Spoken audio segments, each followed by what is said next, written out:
مساء الخير.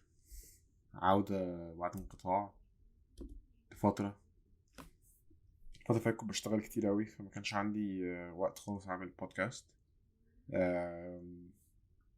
نوعا ما بقيت أشتغل أقل.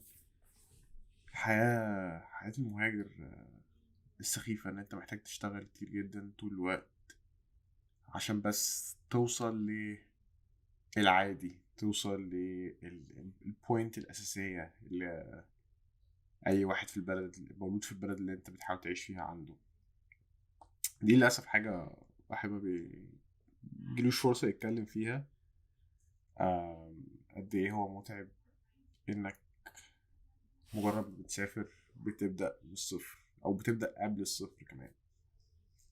بتبدأ تكتشف انك حاجات كتير من اللي عملتها قبل كده مش هتتقدر بنفس الطريقة في البلد اللي انت سافرتها او في كندا. على الأقل الدنيا هنا كده ساعات. الفترة اللي فاتت يمكن كنت جالي كذا فرصة شغل، بس كلها حاجات مؤقتة، فكنت بحاول اشتغلها على قد ما اقدر. كانش عندي وقت اوي اعمل بودكاست. بقى عندي وقت اكتر الفترة دي الحمد لله، فبجهز لكذا حلقة مع كذا حد. ناس فعلا حاسس ان انا استفيد جدا من الكلام معاهم، حاسس ان الناس تستفاد لو سمعتهم. فانا رجعت تاني الحلقة دي مع مايكل. مايكل هو بيعمل حاجات كتير، بس هو مصري كندي، وده كان البرسبكتيف اللي انا كنت مهتم بيه. ان انا دايما بتكلم مع ناس صحابي مصريين كنت اعرفهم في مصر اصلا، وبعد كده سافروا وبدأوا حياتهم في بلاد تانية. مايكل الدنيا مختلفة، ان انا ما اعرفش اصلا، ما كنتش اعرف مايكل غير مؤخرا جدا، وما قابلتوش ولا مرة. قابلته بس او كان مع بعض اونلاين. وهو مصري كندي وجه هنا عن 8 سنين، وهو يعتبر من البلدين.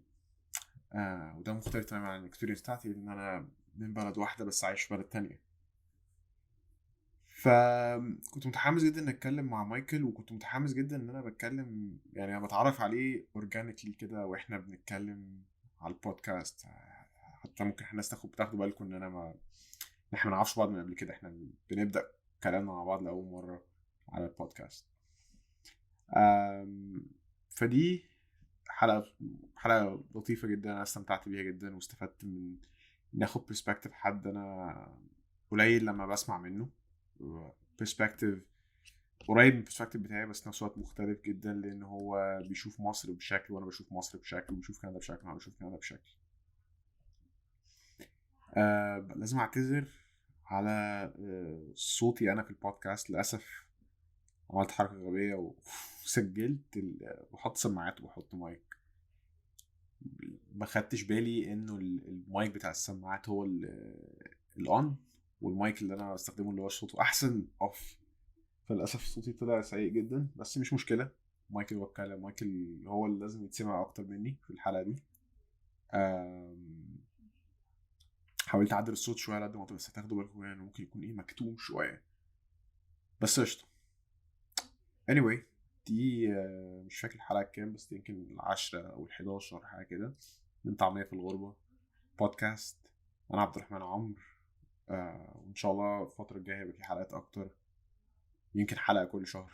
ده اللي بحاول اوصل له لو ما عنديش شغل كتير، بس هو اللي تبقى تفضل في الحدود دي. يلا بينا ندخل على الحلقه الجديده.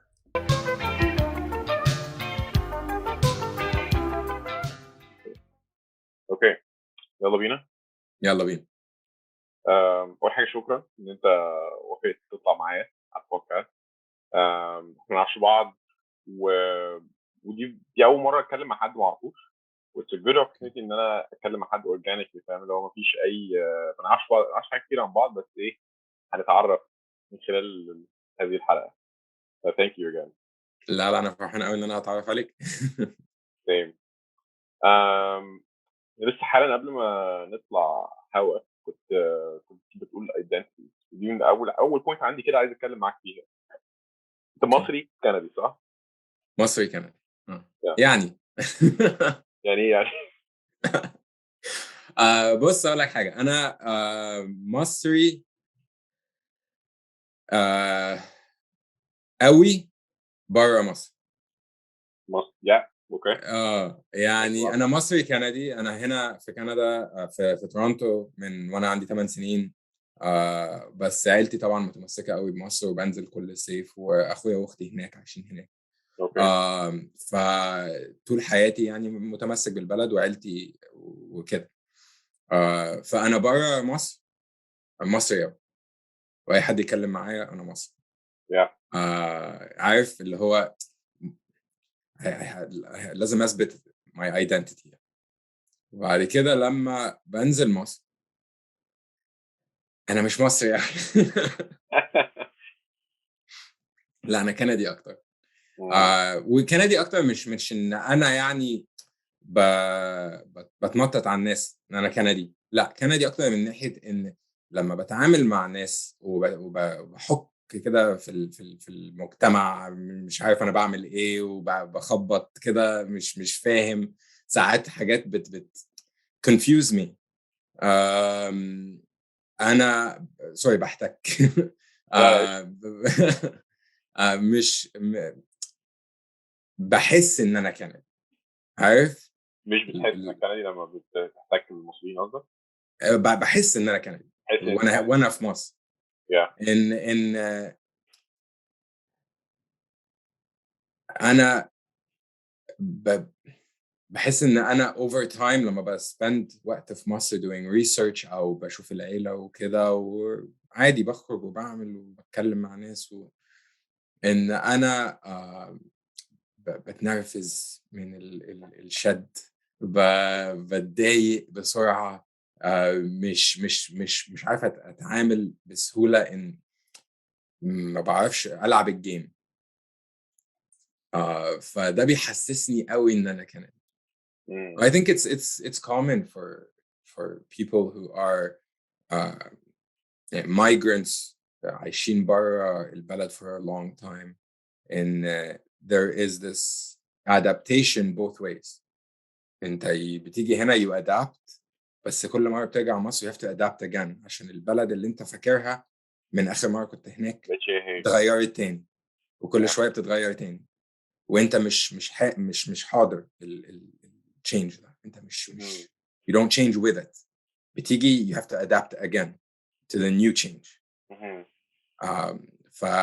that's my identity. ان انا يعني انا I'm Egyptian Canadian، بس برا مصر انا I'm very Egyptian. لما برجع مصر it's more Canadian than Egyptian because of how I feel adapting and struggling, but also because of the way that people identify me. يعني ناس كتير قوي تقول لي يا عم انت كندي، يا عم انت ايه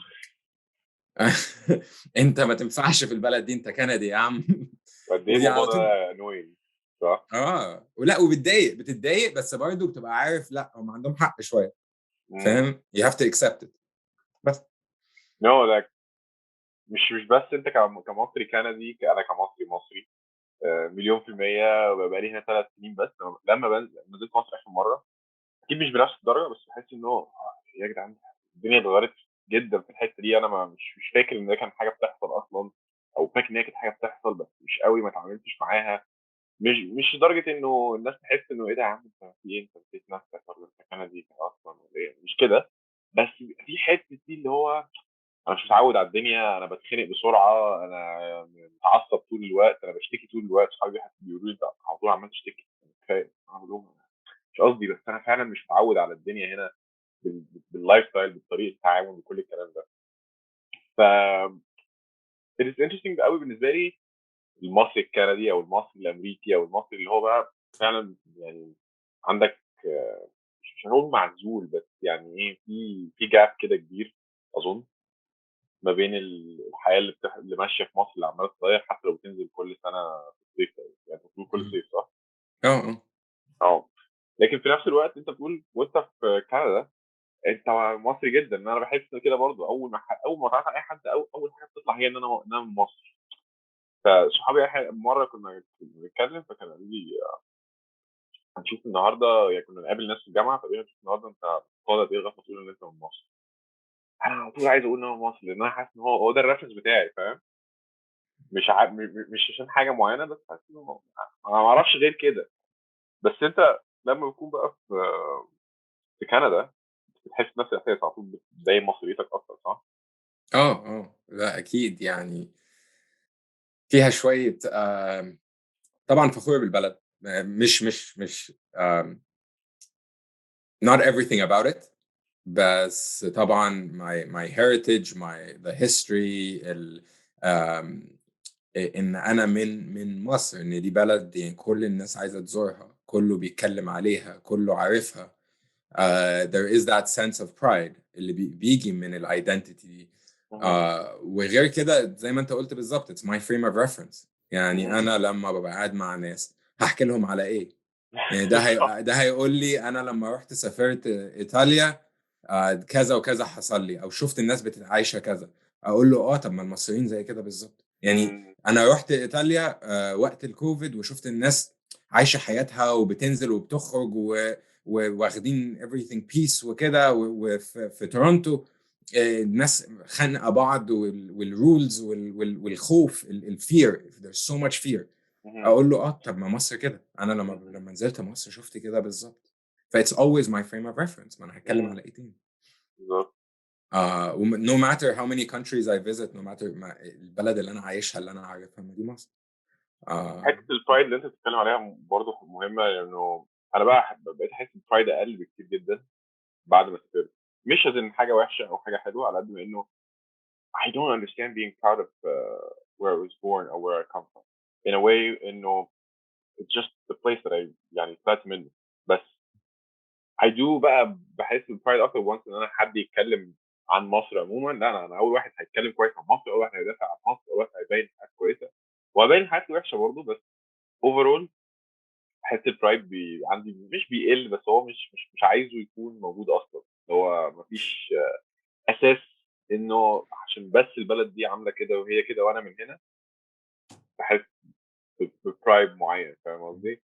كنت فاكر ان انا لما هطلع بره مصر هحس ببرايد اكتر، بس بحس ان ده بيقل واحده واحده مع الوقت. بص اقول لك حاجه، انا اول واحد هقول لك ان في مشاكل كتير قوي في مصر. مشاكل انا درستها او مشاكل انا عشتها وشفتها. وناس كتير اتكلم معاهم اخصائي في different aspects of مصر contemporary والhistory وكده. وطبعا هقول لك ان يعني انا اسكندراني اصلي، فاللي بيحصل في الكورنيش بيخنقني وبيضايقني. البهدله اللي الاسكندريه فيها بتخليني مش عايز انزل اشوف عيلتي في اسكندريه لما بنزل مصر. يعني دي حاجات برضو بتضايق. ف يعني انا شايف the sense of pride changes طبعا. بس انا هدافع عن الشعب المصري. يعني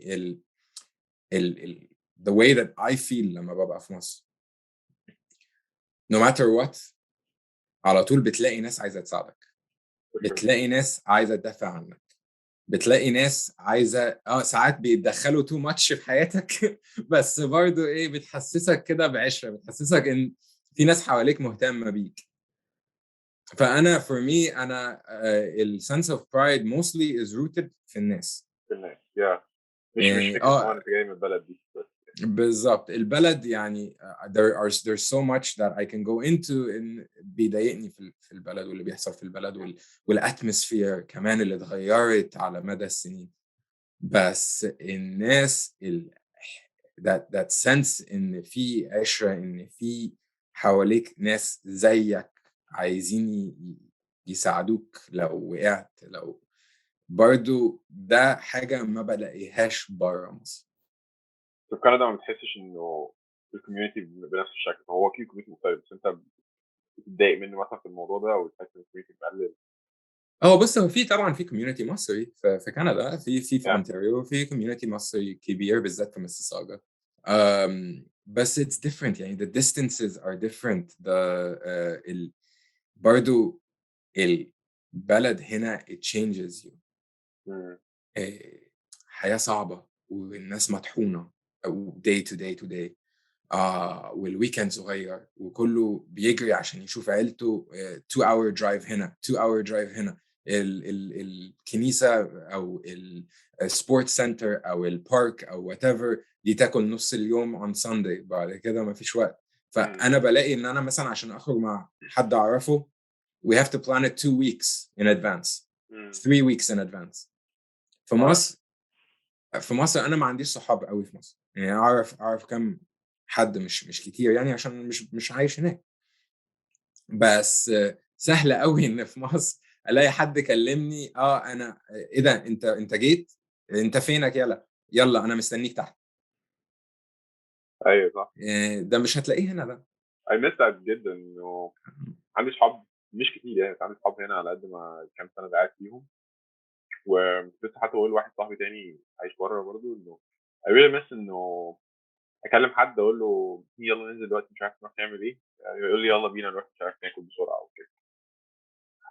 في نفس الوقت في الناحيه الثانيه حاجه كويسه، وهي انه لو انا اتفقت مع حد على ميعاد هيبقى كمان 10 ايام او كمان اسبوع هو هيحصل، وانا هروح وهقابل الشخص من غير ما ابعت له تكست قبليها اقول له انا نازل، انا بلبس الجزمه دلوقتي حالا اهو نازل بسرعه قابلني هناك ومش عارف ايه.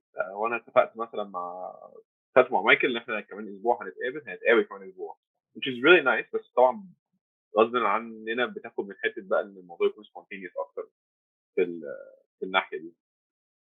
فهو في حاجات في حته كده بتمس، وفي حته بصراحه once I go back I miss حاجات في كندا من ناحيه المواعيد ومن ناحيه الكوميونتي ومن ناحيه الحاجات دي. بس I expected انه او مش expected او I thought ان انا ما اعرفش اي مصريين هنا. اعرف ناس اعرفهم من الجامعه 2 و يعني we have a good relationship وبنتقابل ونعمل حاجات كتير مع بعض. بس انا كنت فاكر عشان في ميسيساغا او في الناحيه دي في كندا المصريين بقى فاهم داخلين في حياه بعض اكتر. هو بص انا كمان I'm weird شويه ان انا مش very integrated في الإيجيبشن community هنا. يعني طبعا I participate في big events وبروح الكنيسة وعندي عيلتي وعندي شوية صحاب وكده، بس مش من طبيعتي ان انا ابقى at every event كل weekend مع يعني كله عارفني وبقى integrated in the community ومش عارف ايه. انا من طبيعتي I like to I'm a bit reserved distant كده شوية. وطبعا I throw myself into my work 100%، فده بياكل من وقتي بطريقة رهيبة. ف I'm not the ideal person to ask about the Egyptian community عامل ازاي في اونتاريو.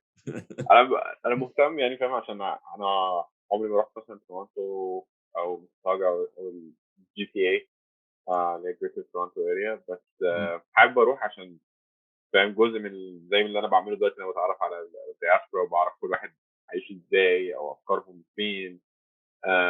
مش عارف انت تعرف جروب اسمه ايجيبشن من كندا اللي هو في فيسبوك اللي عليه ناس كتير ده. الجروب ده ستادي كامله، يعني الجروب ده مليان كل الايديولوجيز وكل الافكار وخناقات 24 ساعه. انا still want to interview people على الجروب، بس كل ما في مليون مصري جوه الجروب ده لوحدهم بمليون فكره وبمليون حوار. وده اللي ده بيحسسني لما بشوف لما اتعرفت على او يعني بعرف مصريين نوعا ما لاول مره مثلا هنا، يبقى دايما في كده ايه حته كده اللي هو ترى انت بقى المصري اللي انا بهرب منه في مصر اصلا وجاي بشوفه هنا، بس احنا لازم نبقى اصحاب، ولا انت المصري اللي انا بحبه اللي هو احب اخرج معاه وننبسط مع بعض. بيديني كده عارف اللي هو حاجه مش كويسه، اللي هو بيخليني بيحط حاجز كده عشان انا اصلا ماشي من مصر فور ريزن، وبخاف الاقي ريزن الريزن ده هنا. فاهم قصدي؟ بس يعني interesting dynamics كده دايما بحاول انالايز كده وافهم كده الدنيا ماشيه ازاي. بس I'm interested كمان نعرف الكوميونتي بتاعك نفسه عامل ازاي، انه السيركلز بتاعتك نفسها لو هي مش مصريه 100% اظن. هو في يعني انا كمان عشان ما تسألني مش عارف ليه it's hard to explain، بس انا وانا صغير yeah I came here وانا عندي 8 سنين و very quickly طبعا we integrated into the Coptic community. فبنروح الكنيسة on Sundays events on Friday or Saturday. وعندك my whole family slowly began arriving over the course of late 80s to early 90s. فالعيلة كبرت هنا. يعني لما بنتجمع حوالي 50-60 فرد في بيت واحد. واو. فعيلة كبيرة العيلة؟ يعني. واو. ف I don't know why وانا صغير كنت بروح الساندي سكول وبخرج مع شباب كده و go for lunch or something. بس over time لقيت نفسي ببعد عن المصريين او الأقباط عامة و moving more towards my school friends. So different multicultural group of school friends from Greece, from Jamaica, from where have you. I lost a bit of that. I spent most of my high school university بعيد عن المصريين. There wasn't a pull. وكمان عشان بنزل مصر كتير فكنت على طول باخد الانجكشن الانجكشن المصري وانا هناك. وبحس ان انا هنا المصريين are too Canadian. يعني بص اقول لك بحس ان the things that I miss about Egypt I can't get من المصريين هنا. اللي هو the spontaneity, يلا بينا وأوبا وخفة الدم اللي هي عارف برضو الحياة في مصر. الناس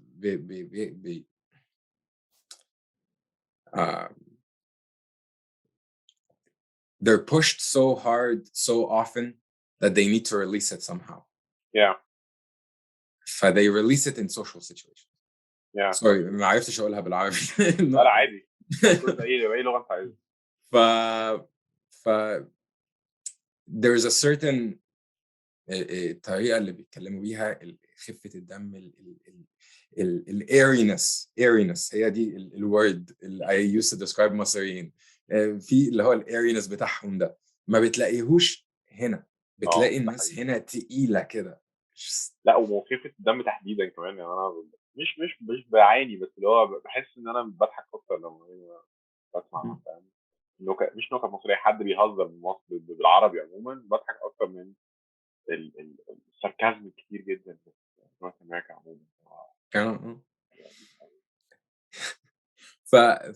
that's I think that's a part of it. I don't know the rest بصراحة. I haven't reflected on it enough يعني. بس I drifted away. بعد كده لما بدأت الماجستير ودخلت في الدكتوراه وتعرفت على مصريين كتير both يعني scholars مصريين they study Egypt أو they study الهجرة أو كذا. وناس اتعرفت عليهم وتصاحبت عليهم in the course of working on my studies. That side of my life came back. Well, I'm happy it did. But overall, I keep a very small circle of friends, مصريين وكنديين of different backgrounds. بس أنا مش من طبيعتي إن أنا يعني I go out and I have 100 friends that I meet up with every week. Like I have a very small circle that I keep close. أنا ما أعرفش في كندا أصلا الموضوع ده يعني common أو for example في فانكوفر هنا مثلا معظم اللي أعرفهم مش من فانكوفر أصلا. فبتلاقي إنه مفيش حد عنده شيركلز كتير قوي كده غير اللي كان عايش هنا طول حياته. بس بحس that's something I definitely miss. مصر إن هو أنا في مصر ما بنزل عندك ده وعندك ده وعندك ده وجروب هنا وجروب اللي اتعرفت عليه لما كنت بروح الاستاد وجروب اتعرفت عليه فاهم المدرسة وجروب من الجامعة. طبعا بتيجي هنا بتحس إنه كل ده اختفى مرة واحدة. إنك 5 بني آدمين تعرفهم الحمد لله فاهم زي الفل بس بتقابلهم 2-3 في الشهر بالكتير قوي. كل واحد مشغول فعلا زي ما أنت قلت. كل واحد برضه يعني يمكن انا وانا في مصر ما كنتش متخيل الجرايند وقد ايه الناس فاهم مطحونه وراها كتير واللي عايز يخلص الماجستير واللي عايز يخش على الشغل واللي عايز يجيب اكتر واللي عايز يشتري بيت واللي عايز يعمل مش عارف ايه. بيعمل ديستنس قويه بين الناس. بس في نفس الوقت في مصر لما كنت يعني كنت عايش هناك كنت بحس بالديستنس دي بتحصل للاسف كتير مع فاهم تغير بقى الحياه والمجتمع نفسه بقى.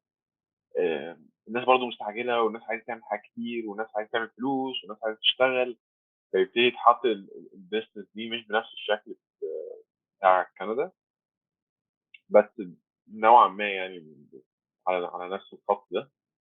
آم، اللي انا نفسي اعمله طبعا يعني ده مش حلم، بس اللي هو فاهم it's hard to happen انه يبقى في ميكس كده ما بين صحاب مصريين صحاب كنديين او صحاب عايشين في كندا، وهما الاثنين ماشيين كويس مع بعض، وندخل بقى صفات من دي وصفات من دي، لان في حاجات انا بحبها لما صحابي الكنديين هي مش موجوده في صحابي المصريين، في حاجات بحبها في صحابي المصريين مش موجوده في صحابي الكنديين. نفسي اعمل كده الميكس كده اللي هو الايه المستحيل ده، بيخلي الانديفيدواليستيك سايد بتاع كندا يطلع شويه مع الكولكتيف سايد بتاع مصر يدخل عليه فيغيره، فاهم قصدي؟ بص هو انا I always say ان if I can have يعني الايديال بتاعي ان يبقى a bit of both worlds. yeah. يتقابلوا كده في النص وهيعملوا لي كده الايديال اللي انا اعيش very comfortably with. yeah بس انا it's اول ما tough. اتعرفت sorry It's tough. اتس ريلي تاف، مم. وبالذات في كندا انه الناس برضو، او انا ما كنتش انا نفسي كنت واخد بالي كان كندا كده، كندا سو سبريد اوت، كل حاجه بعيده جدا عن بعضها، والناس بتتحرك كتير عكس مصر مثلا. نفس الناس اللي انا اعرفهم من وانا في المدرسه هم يعني فضلوا اصحابي فتره طويله، لان كلنا كنا عايشين في نفس الاريا نوعا ما، هنتقابل بسهوله، هنعرف اخبار بعض بسهوله. مش بقى حد هيروح مثلا يشتغل في المنصوره، يعني المنصوره او you know، ايا كان، اخرنا قوي واحد مصري هيروح من القاهره لاسكندريه او من اسكندريه للقاهره. انا مش حدش مش مصر مركزيه جدا في ناحيه هو القاهره، بص فاهم؟ يعني برضو عندك في كايرو دلوقتي، لو انت مثلا عندك حد عايش في التجمع وحد اه عايش في الشيخ زايد انتهى مش خلاص كده. هيشوفوا بعض. ايوه بعيد لانه مش مسافه. مسافة ده يعني آه الجدع فيهم بقى هيستنى لغاية الساعة 11 بالليل، عارف، عشان ياخد المشوار في ساعة وربع بدل ساعتين ونص. ساعتين بالظبط هو مين عايز يعمل في نفسه كده؟ طب طبيعي بالظبط. طبعا. صحابي هنا اللي اتعرفت عليهم في الجامعه هم اصحابي جدا يعني، واحنا هم لسه هنا في فانكوفر.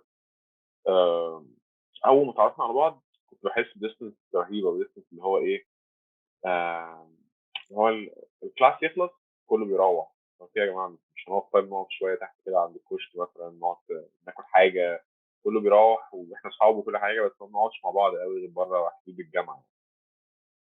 لما سافرنا الصين كان نفس الجروب ده طلع معايا الصين. الوضع اختلف بقى تماما، ان احنا ايه بقينا نعرف بعض اكتر، بقينا نعمل اكسبيرينسز مع بعض اكتر، وابتدى شكل يعني السوشيال انتراكشنز نفسه قلب، او مش قلب، هو بقى عامل زي السوشيال انتراكشنز المصريه قوي، من ناحيه انه في كندا او اول ما اتعرفنا على بعض كان واحد مثلا عايز يروح يجيب قهوه، يروح يجيب قهوه، يرجع وبيشرب القهوه. في الصين لما بقينا خلاص كتله مع واحده كده مع بعض، بقى واحد عايز يروح يجيب قهوه، يقول حد عايز قهوه، اه انا عايز قهوه، يروح يجيب قهوه وما يقولش بقى ايه، اه تحسبك مش عارف $7 وانت ما اعرفش تدفع $2، خلاص عادي. وانا لما اجي نازل هجيب مثلا حاجه اكلها، اقوم جايب لهم كلهم معايا ومحدش مم. بيحاسب حد. ليه حاجه ما بتحصلش قوي هنا غير لما تعرف على حد قوي، وده بيحسسني قد ايه انه هو في اختلافات رهيبه ما بين التو كالتشرز، بس في الاول وفي الاخر very very similar. لو يعني دخلت من الناحيه الانسانيه بقى البحته، قريبين جدا فاهم من بعض، وانت انت بس عديت اللايرز دي. بس الكنديين بيحطوا لايرز ملهاش اي لازمه، ومعرفش دي فانكوفر بس ولا ايه، بس في كده سخافه في انه اللي هي البولايتنس الكنديه، اللي عايز يحافظ على كل واحد في المكان بتاعه، مش عارف ايه، بس في نفس الوقت مش عايز يتدخل في حياه حد قوي لا يكون زياده، او حد يدخل في حياته قوي لا يكون زياده. ما هو بس احنا مش هينفع نتكلم مع بعض كده، تعرف عليك ازاي وانت اصلا حاطط كده فاهم وش خشب من الاول، فاهم؟ بص هو الناس كتير قوي بت praise أو there's this myth in يعني Canadian politeness and Canadians are very polite, very kind people, and of course يعني there are polite and kind people, بس زي أي culture زي أي بلد فيه و there is politeness, بس there's also politeness اللي هو مش عارف if the right word بجاحة. Is that the right word? ممكن على حسب عايز تقول ايه يا باشا.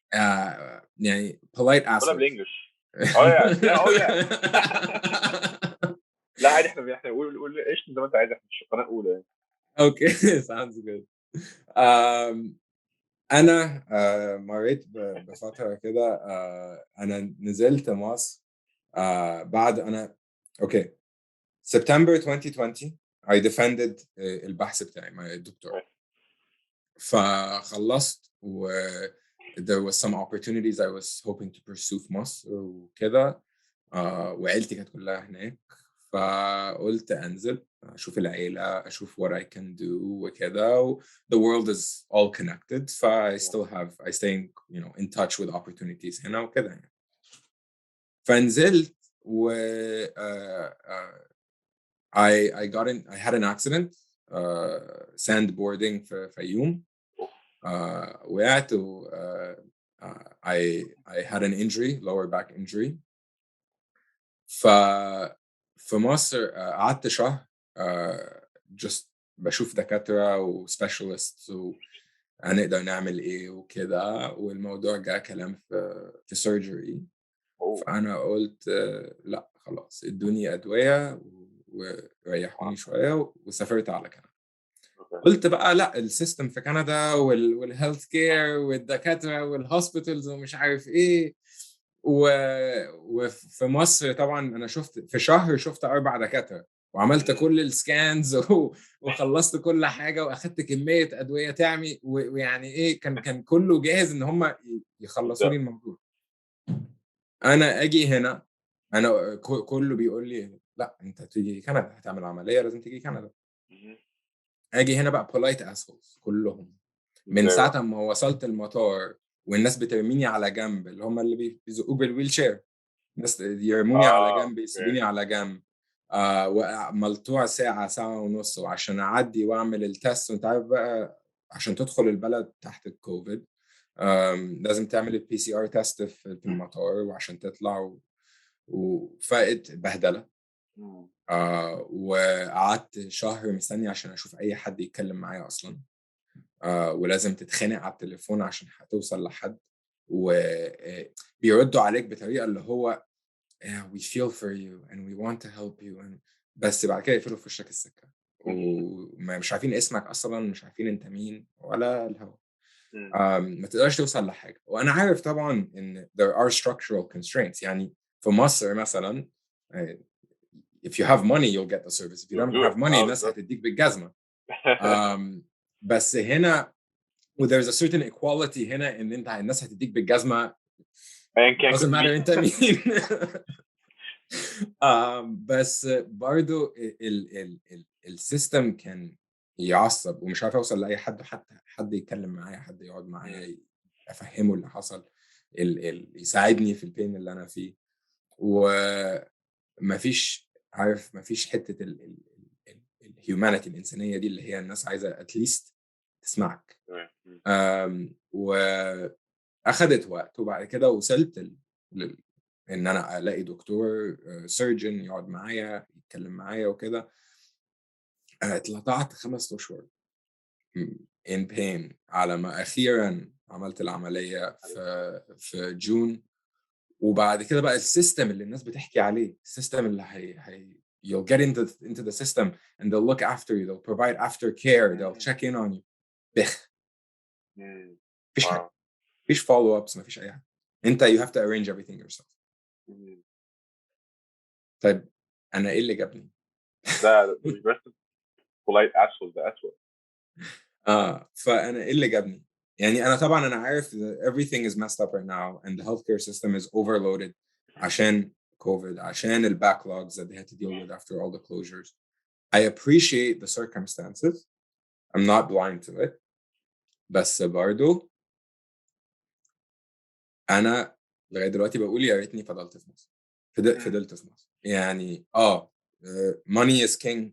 If you don't have it, you're gonna get treated like shit. And I recognize that there is inequality in every system. بس طب ما هنا نفس الحكاية على فكرة. يعني الناس فاكرة إن في equality عشان it's a free healthcare system.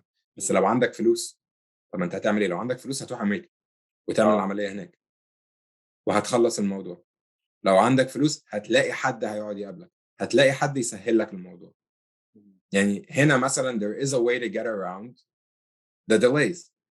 If you just manage to convince your healthcare practitioner, your family doctor, to assign you to a different area so that a surgeon in a less demand area in Ontario can take you.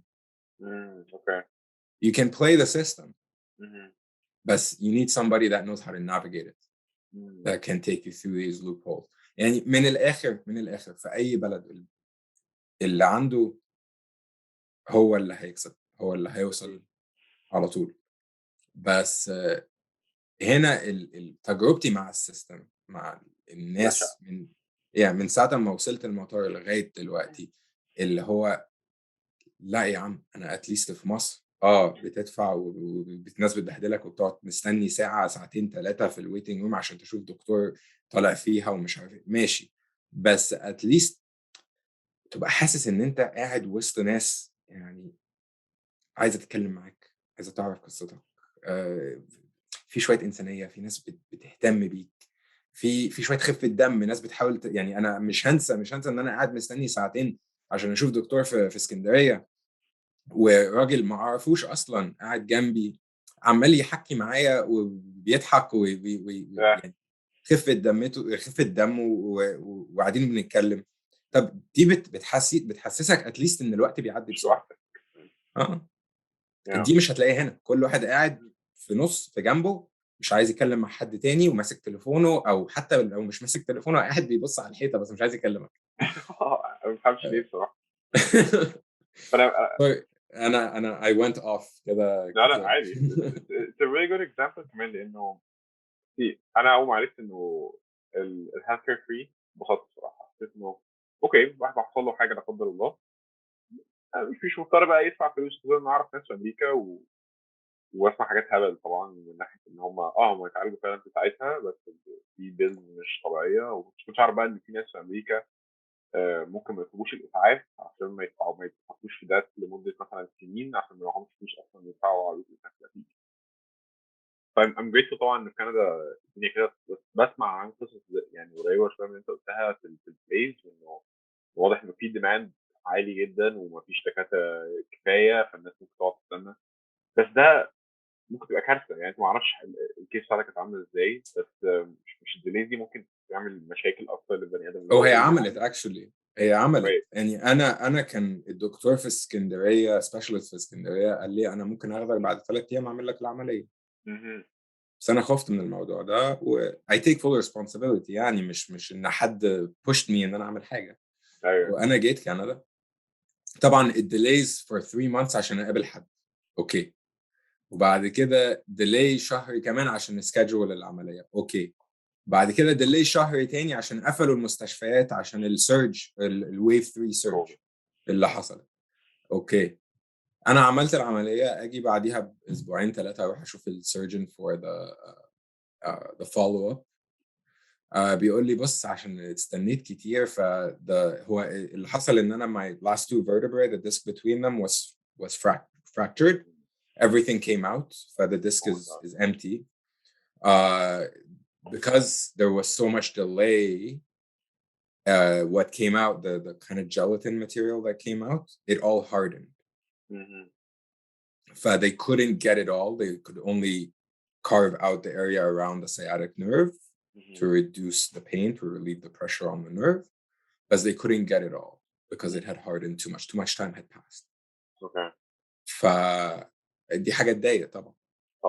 وفي ناس كتير قوي، انت بتشوف القصص على النيوز، وفي ناس كتير قوي اتبهدلت اكتر واكتر مني انا. يعني الحمد لله جت في كده. ف the system it's broken. and I have many family and friends in the medical field who tell me that the government doesn't want to invest in more doctors, doesn't want to invest in more um, providing more robust healthcare because it costs too much. And so the system is straining to keep up with the demand. And it's a tough thing. It's a tough thing to say, like, no, they need to do better, but they're going to increase our taxes, and people don't want that either. And so there's a balancing act with a free healthcare system. There's a balancing act because nothing is actually free, right? Everything comes from somewhere. بس Yeah, this is just like very good insight إنه هو فعلا هو free بس مش free في نفس الوقت وكل واحد وحسب الكيس بتاعته فعلا ممكن الكيس لو تختار كده تبقى كارثة.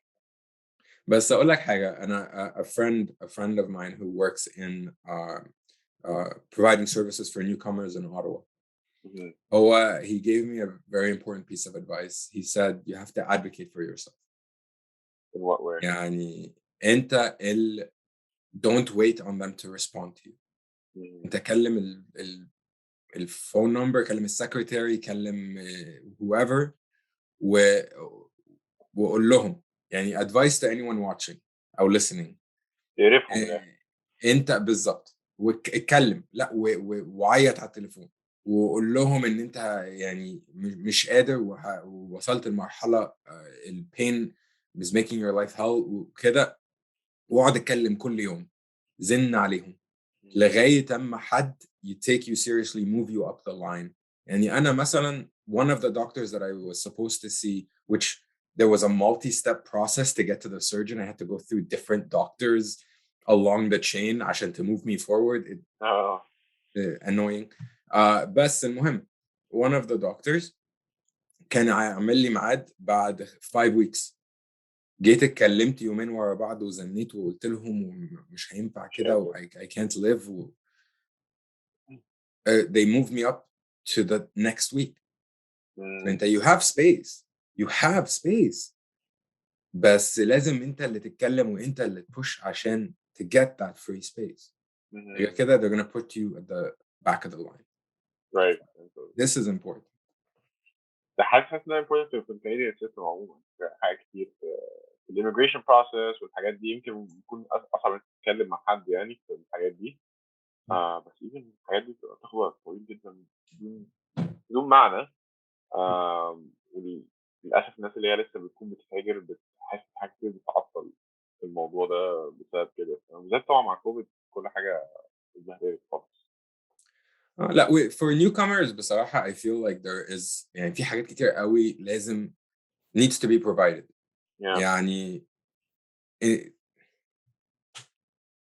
one thing I would love, and this used to exist, the government used to provide services for newcomers, and then the funding was slowly eaten away in the 80s and 90s. خلاص, it went away. It was left to private organizations to do this kind of work. بس يعني يعلموا الناس عن loopholes in the system. يعلموا الناس how to navigate a very confusing system. It seems very clear and regulated, but it's not. وكمان just simple things like investing. Learning how to save money, how to invest, how to put your money into stocks, and what a visa actually means, what debt you're accumulating, how it affects your credit score. الحاجات دي are never explained. The people that end up suffering the most are immigrants. أنا فاكر أول ما جيت كنت ببعت فلوس لأهلي وبعت لهم حاجة على ويسترن يونيون. فرحت ويسترن يونيون فالست تقول لي أنت بتشتغل؟ الست بتشتغل هناك. قلت لها بتشتغل إيه؟ قلت لها بشتغل في إيه ساعتها في الجامعة يعني. قلت لها بشتغل في إيه يعني حاجة بارت تايم. قالت لي أنت عارف أنت ممكن تاخد دلوقتي $1000 هي باي داي لون تقريبا اسمها كده صح؟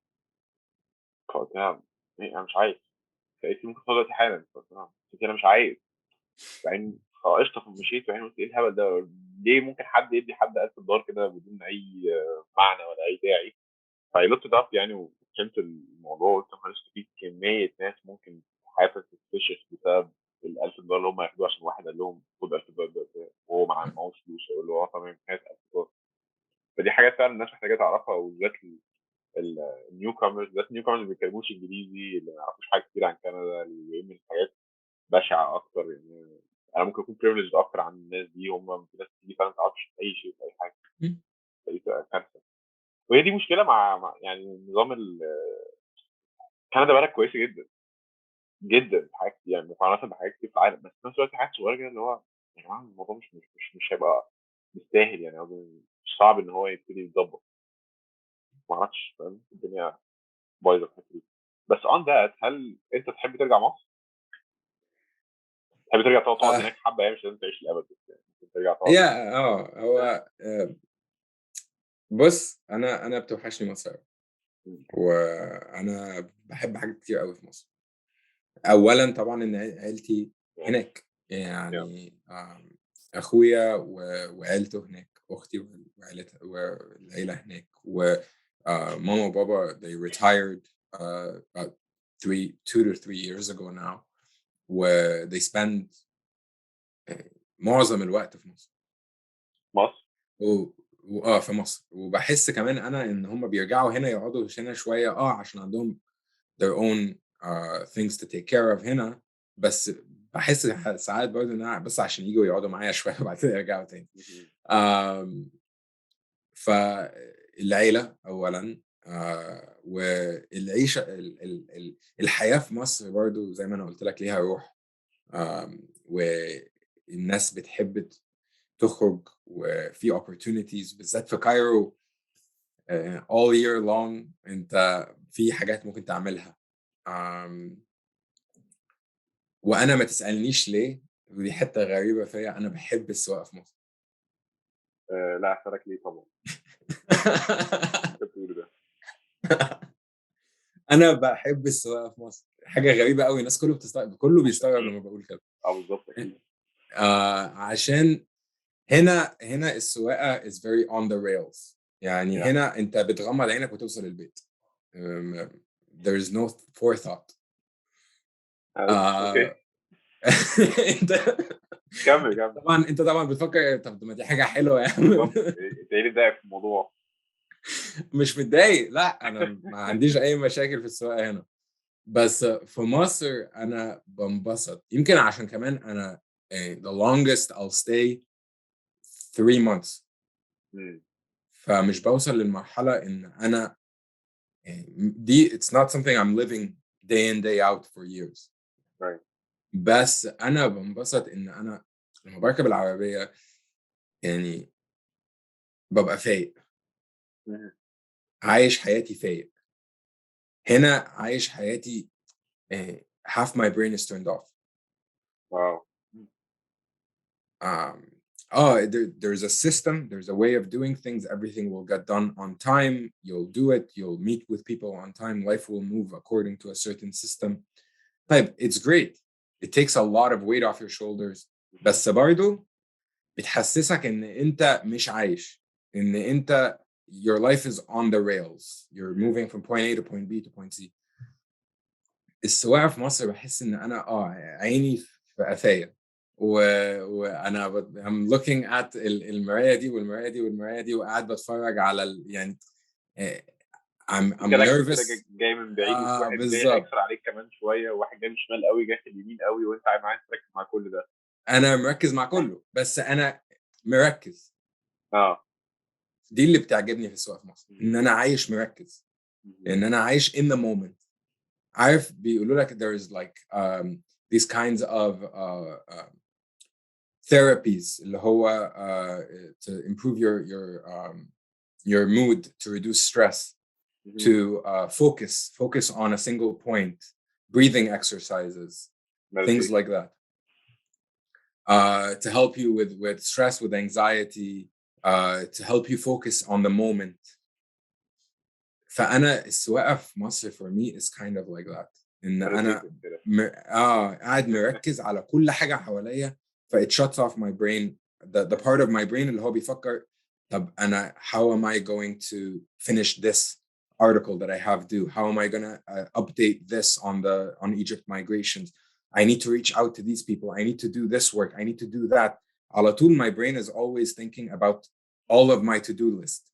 بس لما بركب العربية في مصر, from the moment I get in to the moment I park, I have only one thought on my mind. And how am I gonna survive?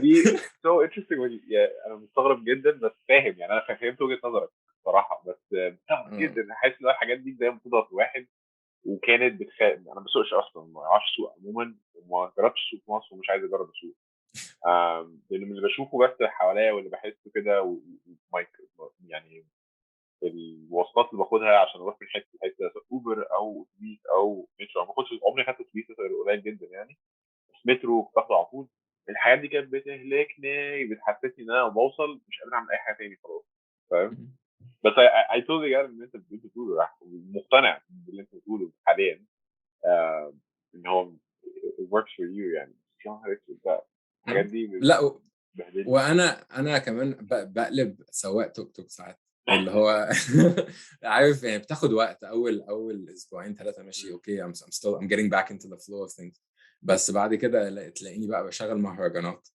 وقاعد بقى مرتاح في العربية وانطلق وادخل بقى انا اللي هتلاقيني داخل شمال ويمين في الناس وبحاول اغرز عشان اطلع الاكزت ده عشان انزل الزمالك وعارف it becomes a joy for me a way for me ان انا فعلا just to disconnect from the world focus on one thing and just enjoy the moment هي يعني وجهة نظر انا فاهمها بس افكر لما اقول من الحاجات اللي بتخليني عايز او قررت ان انا عايز اعيش هنا بسببها you're 100% صح في موضوع انه you're on the rail اللي هو انت ماشي كده وخلاص مفيش interactions كفايه لكن احيانا الحاجات دي بتريح الواحد بانه بيحس انه مش محتاج افكر بقى في المواصلات تبقى عامله ازاي مش محتاج افكر الاتوبيس هيجي ولا مش هيجي امتى مش عارف ايه ومن نفس من الناحيه دي بتشيل مع دماغي حاجات كتير بحس ان هي تديني وقت اكتر ان اعمل حاجات انا عايز اعملها لكن هو سهل جدا ان الواحد فعلا يبتدي يفضل ماشي في السكه دي لغايه ما الناس ما يتكلمش مع ولا بني ادم النهارده ما عملش اي حاجه بره دماغه ويحس انه ايه ده اليوم كله راح وانا فعلا ممكن بالذات وقت كوفيد طبعا الموضوع كان بشع ما كانش بني ادم واحد النهارده ايه الحياه اللي انا بعيشها بشع انت عارف نقطة الوقت دي فعلا دي بقى من الحاجة اللي مش عايزاني اللي أنا مش عايز أعيش في مصر النقطة دي إن أنا بحس إن في مصر اليوم بيعدي وأنا ما عملتش حاجة عارف اللي هو يعني بتصحى وتشرب قهوتك وتقعد شوية مع العيلة وبعد كده عشان أنا شغلي كله وأنا في مصر شغلي كله على الكمبيوتر فلو ما عنديش ميعاد ان انا اقعد اروح اقابل حد او اروح اركايف ادور على ورق او whatever باخد الكمبيوتر بتاعي وبروح اقعد somewhere outside في قهوة او في بارك او whatever واقعد اكتب فانا بلاقي نفسي مش بارك قوي او مش بارك يعني اي شجرة كده ايوه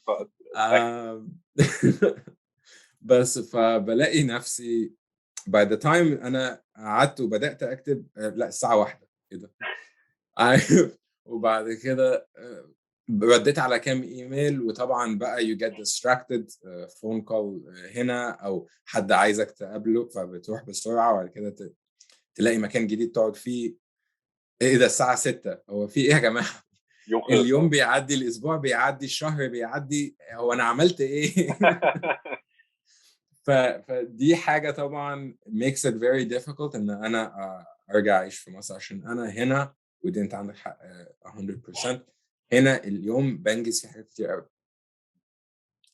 فبحس إن أنا I'm taking full advantage of my week إن أنا أخلص حاجات كتير قوي move on to the next بس it's so stressful because you're constantly adding to your workload you're constantly doing things trying to hustle to make a dollar to move your career forward. مهم. there needs to be a balance. يعني هنرجع للي قلناه قبل كده. There needs to be a balance Yeah. شوية من هنا وشوية من هناك عشان بالظبط. تبقى عايش الايديال لايف، ودي صعبة unless you go to New Jersey. اشمعنى جيرسي مصري كتير؟ عشان انا بص انا I spent some time in New York and New Jersey for my research. البحث بتاعي عن ال Egyptian immigrant experience in the second half of the 20th century from الثورة 1952 لغاية ال fall of the Iron Curtain in 1989. اوكي. هو للكوبتيك كوميونتي ولا كله؟ بص هو it started off as a study of the Coptic community. بعد كده as it evolved it became a study of Egyptian migrants, so Christian and Muslim primarily, in central Canada and the northeastern United States, so Toronto, Montreal, New York, and New Jersey. Where I do have a chapter in there where I deal more broadly with migration out of Egypt after Essaouira, so Greeks, Jewish populations, Italians, the movement of people out of Egypt. Okay. The study grew. Yani it started off as a 4-chapter study that's going to be about 250 pages, the average dissertation. It ended up being 7 chapters, 450 pages. Because I am insane. Yeah. No offense, يعني نهار اسود. لا no offense تجن خالص يعني أنا عارف. بس it's New York and New Jersey. When I spent time there, هناك it's different. هناك بالذات في New Jersey there's a huge Egyptian population. أولاً وغير كده الناس there's still فيها خفة الدم والناس عايزة تخرج والسبونتينيتي. يعني وانا هناك خرجت مع ناس في دينر هنا او رحت مع الناس دي كنيسة هنا، رحنا مش عارف ايه بعد كده هنا. واحد كلمني كنت اتعرفت عليه the day before كلمني انا كنت على الفيري the Staten Island ferry راجع ستاتن ايلاند وكلمني قال لي بص انا خلصت الشغل انا هاجي اجيبك من عند الفيري وهنخرج. حاجه مستحيل واحد كندي يعملها او يعني بالظبط. يعني في طبعا I don't want to generalize بشكل بس عام يعني. بشكل عام based on my experience it's not as easy. ف لايف هناك وبالذات في نيو جيرسي بتحس ان انت there is a sense ان انت لسه جوه مصر شويه. الناس او you know the wear and tear on the buildings برضه بتحسسك شويه. ففي مصر في نيو جيرسي that sense ان انت very close to مصر والناس it feels like that middle ground شويه. I like it there. بس بص انا I veered off of your question خالص. فانا هترجع تعيش مصر ولا مش ترجع تعيش مصر؟ بالظبط من الاخر يعني خلصت. لا بهزر يعني بالعكس انت اول insightful ان انا اعرف كل ده برضه. فانا نفسي if there is an opportunity for it ان انا ارجع not permanently بس مثلا 2 to 3 year contract. اولا it would be good for my research. Well no sorry اولا for the family. هيشتموني يعني كل حاجه على الريسيرش مايكل. وبعد كده عشان الريسيرش وعشان my friends there وعشان الحياة هناك والخروج والفن والساحل. بس I think depending on the life that you choose there you can pick and choose how much interaction you have with the more يعني how much frustrations you have. kind of يعني أظن يعني في ناس بقابلها طبعا في مصر اللي هي عايشة في عالم آخر. في في ناس اللي متداسة ومتبهدلة وحياتها صعبة جدا، وفي ناس أكنهم مش عايشين في مصر أصلا، عايشين فوق مصر مش جوه مصر. ايوه ده حقيقي. في ناس اللي هي مثلا عايشة في حتت في التجمع أو في شيخ زايد. their interactions with life في مصر هي الترافيك وبس. صح. بيعدوا فوق البلد فوق على فوق الكباري كوبري. مش وفي وفي ما هي دي مشكلتي نوعا ما، يعني انا ما كنت عايش في مصر تقريبا upper middle class وقشطه بتتعامل مع حاجات، بس عندك فلوس انك ما تتعاملش مع حاجات معينه لو عايز من الاخر، وعايش في بابل. هي 2 3 4 هم اصحابي، هم اللي بقابلهم، هم اللي بعمل معاهم الحاجات اللي انا محتاج اعملها ومش عارف ايه، ومش محتاج اتعامل مع حاجات كتير. مش لدرجه اللي هو انا بشوف مصر فوق الكوبري وما ماليش تعامل. اعرف ناس كده، بس أنا مش غني قوي كده بالدرجه دي، فاهم؟ لكن دي من الحاجات اللي بتخليني مش عايز اعيش في مصر بصراحه، انه ان انت فعلا ممكن تعمل كده، ممكن تتحكم في قد ايه انت تبقى frustrated. هيفضل في frustration صغير برضه طبعا، اقل، بس هيفضل في موجود. بس مش دي الاكسبيرينس اللي عايز اعيشها في مدينه، فاهم قصدي؟ اللي انا مش بحتك بالمدينه بكل شكلها، بكل يعني كل الاليمنتس اللي فيها. انا في فانكوفر هنا، اكيد طبعا ما عرفت تسمع عن داون تاون ايست سايد. داون تاون ايست سايد اي واحد لو جاي من مصر هيشوفه هيقول ايه ده، في ايه؟ ازاي ده بيحصل هنا؟ اللي مش عارف، يعني داون تاون ايست سايد هو 6 بلوكس كده، مليانين ناس هوملس كلهم، يعني الناس فعلا طالعين عينها هناك. لا كنت مش بحتك بده، لان انا برضه بريفليج ان انا مش مضطر احتك بده. لكن اوفرول عايز تركب الاتوبيس اللي في المدينه، وتقعد في البارك لو حابب تقعد، وتتعامل مع اغلبيه الناس، يعني مفيش حواجز كتير محتاج تحطها عشان تهرب من حاجه. وده بصراحه بيريح، على قد ما هو حاجه تضايقني طبعا ان مصر ما فيهاش كده، بس بيخلي الواحد يحس انه حياته فيها ستريس اقل، فيها فرستريشن اقل. مش محتاج تعيش في بابل، لان العيشه في بابل عادة هي كويسه، بس في نفس الوقت اللي هو يعني كيوريتد قوي، وبتاخد بالك من حاجات معينه، وبتقول ده مين هيخش الجروب ومين مش هيخش الجروب بتاعي. وده بيحصل هنا بشكل او باخر، بس اللي هو ايه، مش مضطر تفكر فيه قوي، وفي كوميونتي كتير وكوميونتي مختلفه، وهتقبلك مهما كانت الدنيا عامله ازاي بشكل او باخر، فاهم قصدي؟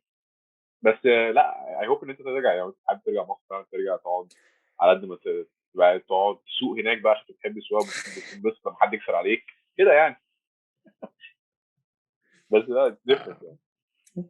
Yeah, بص هو when it comes to rampant capitalism, when it comes to the gap between the rich and the poor, when it comes to the الناس اللي متدايس عليها والناس اللي متبهدلة وطالع عينها there's no one looking out for them.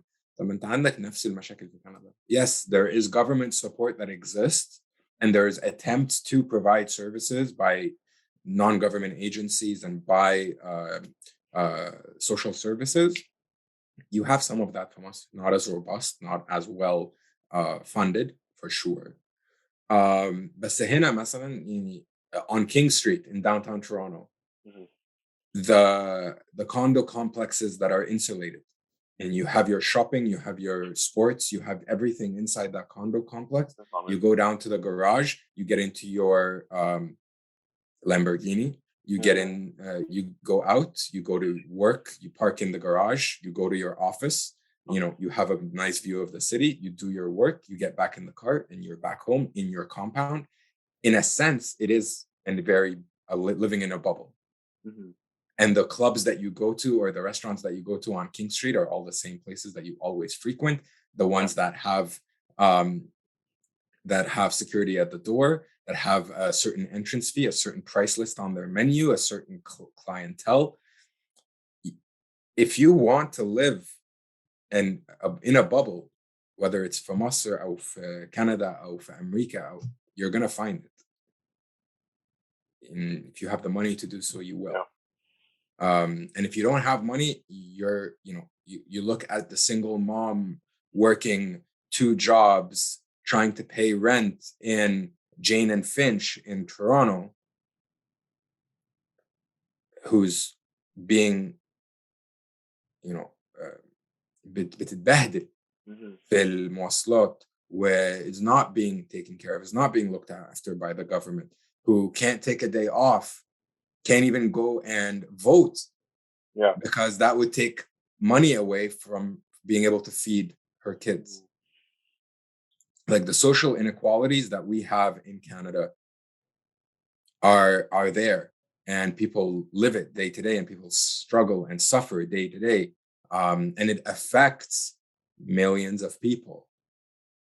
واللي بيضايقني في كندا تحديدا انه there shouldn't be, من ناحيه انه قد ايه كندا معاها فلوس. يعني مصر عندنا مشاكل كتير وبنعاني من اقتصاديا وبنعاني من حاجات كتير قوي, مش مبرر لاي حاجه اكيد, لكن لو هنقارن مصر بمدينه زي فانكوفر, مدينه مليانه فلوس, ليه حد اصلا يبقى محتار يعيش في الشارع في مدينه زي دي؟ مدينه معاها فلوس ويقدروا يبقى عندهم الامكانيات, في حاجه في انيكواليتي ملوش اي معنى.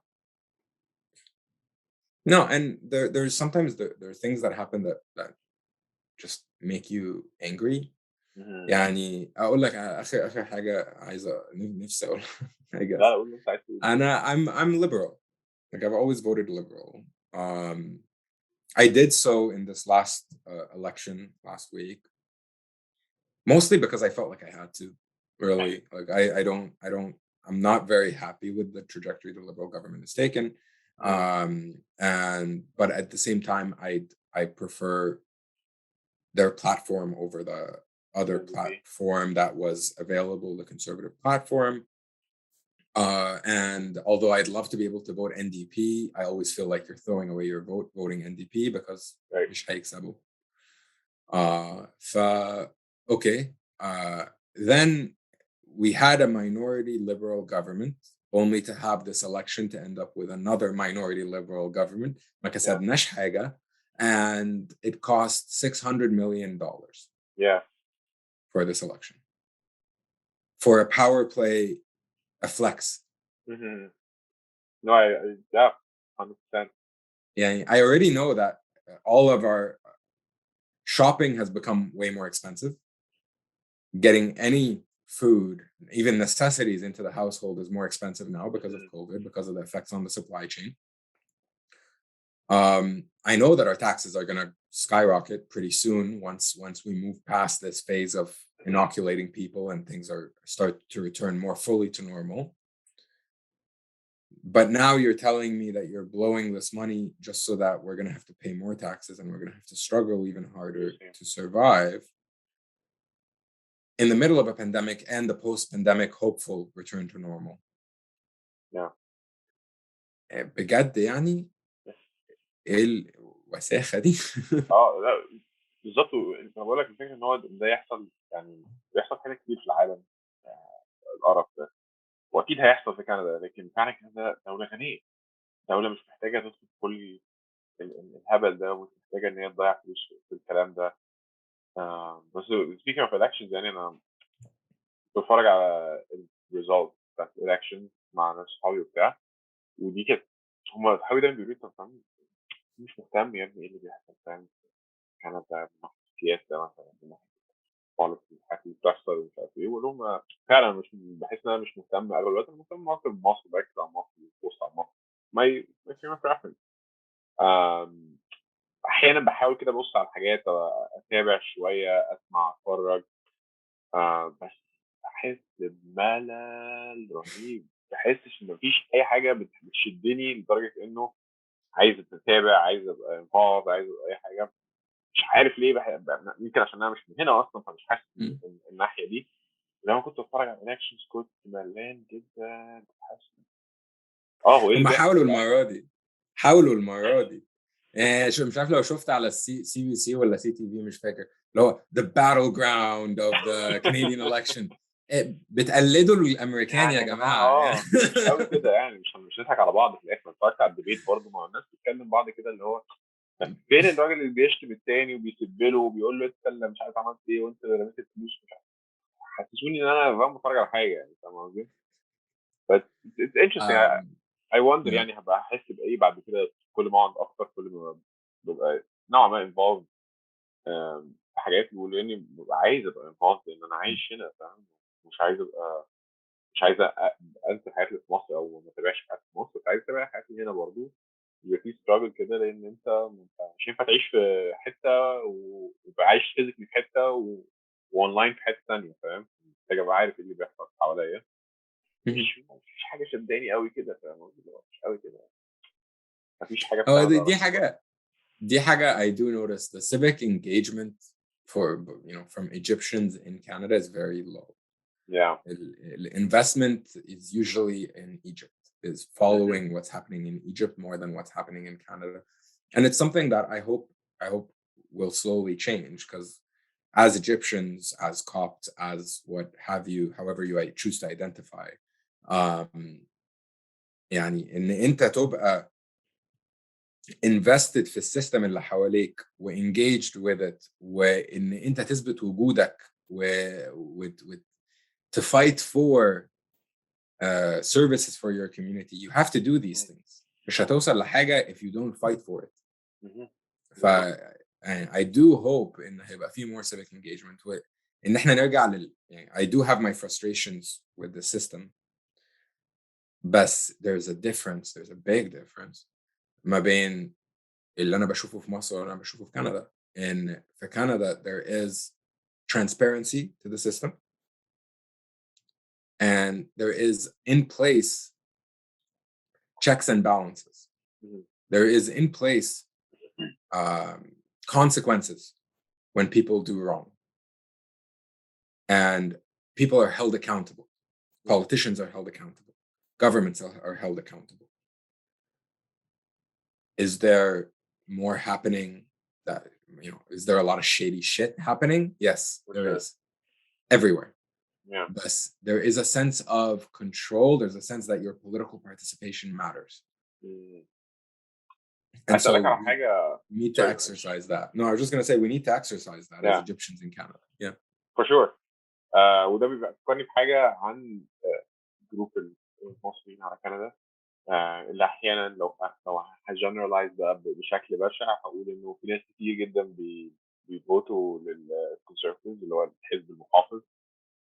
وأظن أنت you have more insight مثلا عن ليه المصريين. أنا كان بالنسبة لي كواحد ما يعرفش كتير قوي عن الدنيا هنا في كندا ماشية إزاي، بس بالنسبة لي الحزب المحافظ هو اللي عايز يقلل المهاجرين أو عايز يصعب الدنيا نوعا ما، لو هنتكلم عن الهجرة بس يعني. فلما بلاقي ناس بتبروموت الكونسرفتيف او الحزب المحافظ، بحس انه او على الجروب ده بتاع المصريين، بحس انه ليه هو مش المفروض المصري في الغالب هيبقى عايز العكس؟ فاهم قصدي؟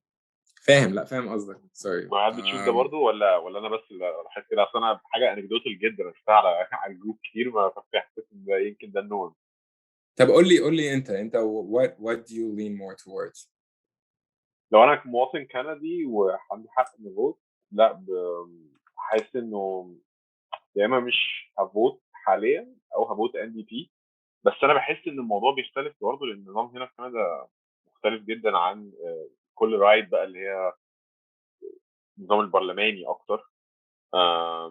وانا متفاهم ان انت ممكن تفوت مثلا ليبرال، لان انت ممكن لو عملت فوت لNDP اللي هو الحزب اللي هو نوعا ما بروجريسيف يعني اكتر، هتكون بترمي الفوت بتاعك في الارض. اظن في بريتش كولومبيا او فانكوفر هنا الوضع مختلف شويه، في NDP اقوى شويه تقريبا. بس اوفرول احس انه مش شايف اي معنى لكل اللي بيحصل حواليا، ولا شايف ان NDP ده حاجه قويه جدا يعني، وما شاء الله عليهم وهيكسروا الدنيا وعايزين حاجات. انا مش شايف اي حد بيقول حاجه راديكال، فاهم قصدي؟ نفسي حد يقول هنغير الكون شويه يا جدعان، وانا هروح معاه حتى لو هو بيقول حاجه مستحيله. بس حسسوني ولا الناحيه اللي هي رايت وينج اكتر بتقول، ولا الناحيه اللي ليفت وينج بتقول كده. وانا بميل ليفت وينج. احنا we don't have في كندا we don't have the same polarization اللي عندنا اللي موجوده في امريكا. ما فيش الاكستريمز اللي موجوده زي اللي موجوده في امريكا. عندك حتى يعني when conservatives speak you still see a social democratic edge to what they're saying. You still see it aligns with the general values of society, which is good. I mean, it's good to be living in a country where we do have an extreme right, absolutely. A right that was inflamed when Trump was in office in the United States, and that's still there, a current of racism and xenophobia and discrimination that exists in Canada and has existed for a long time. But the general political atmosphere tends to favor a more center political discourse.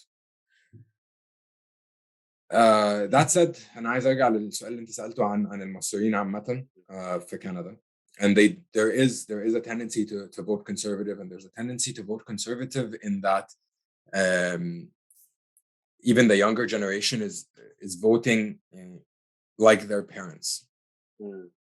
ما فيش investment, وده زي ما أنا قلت earlier, ما فيش investment in civic engagement, ما فيش investment in learning, in engaging with these conversations. يعني أنا عايز أتعلم أكتر عن politics of Canada, عايز أتعلم أكتر عن different parties, their different platforms.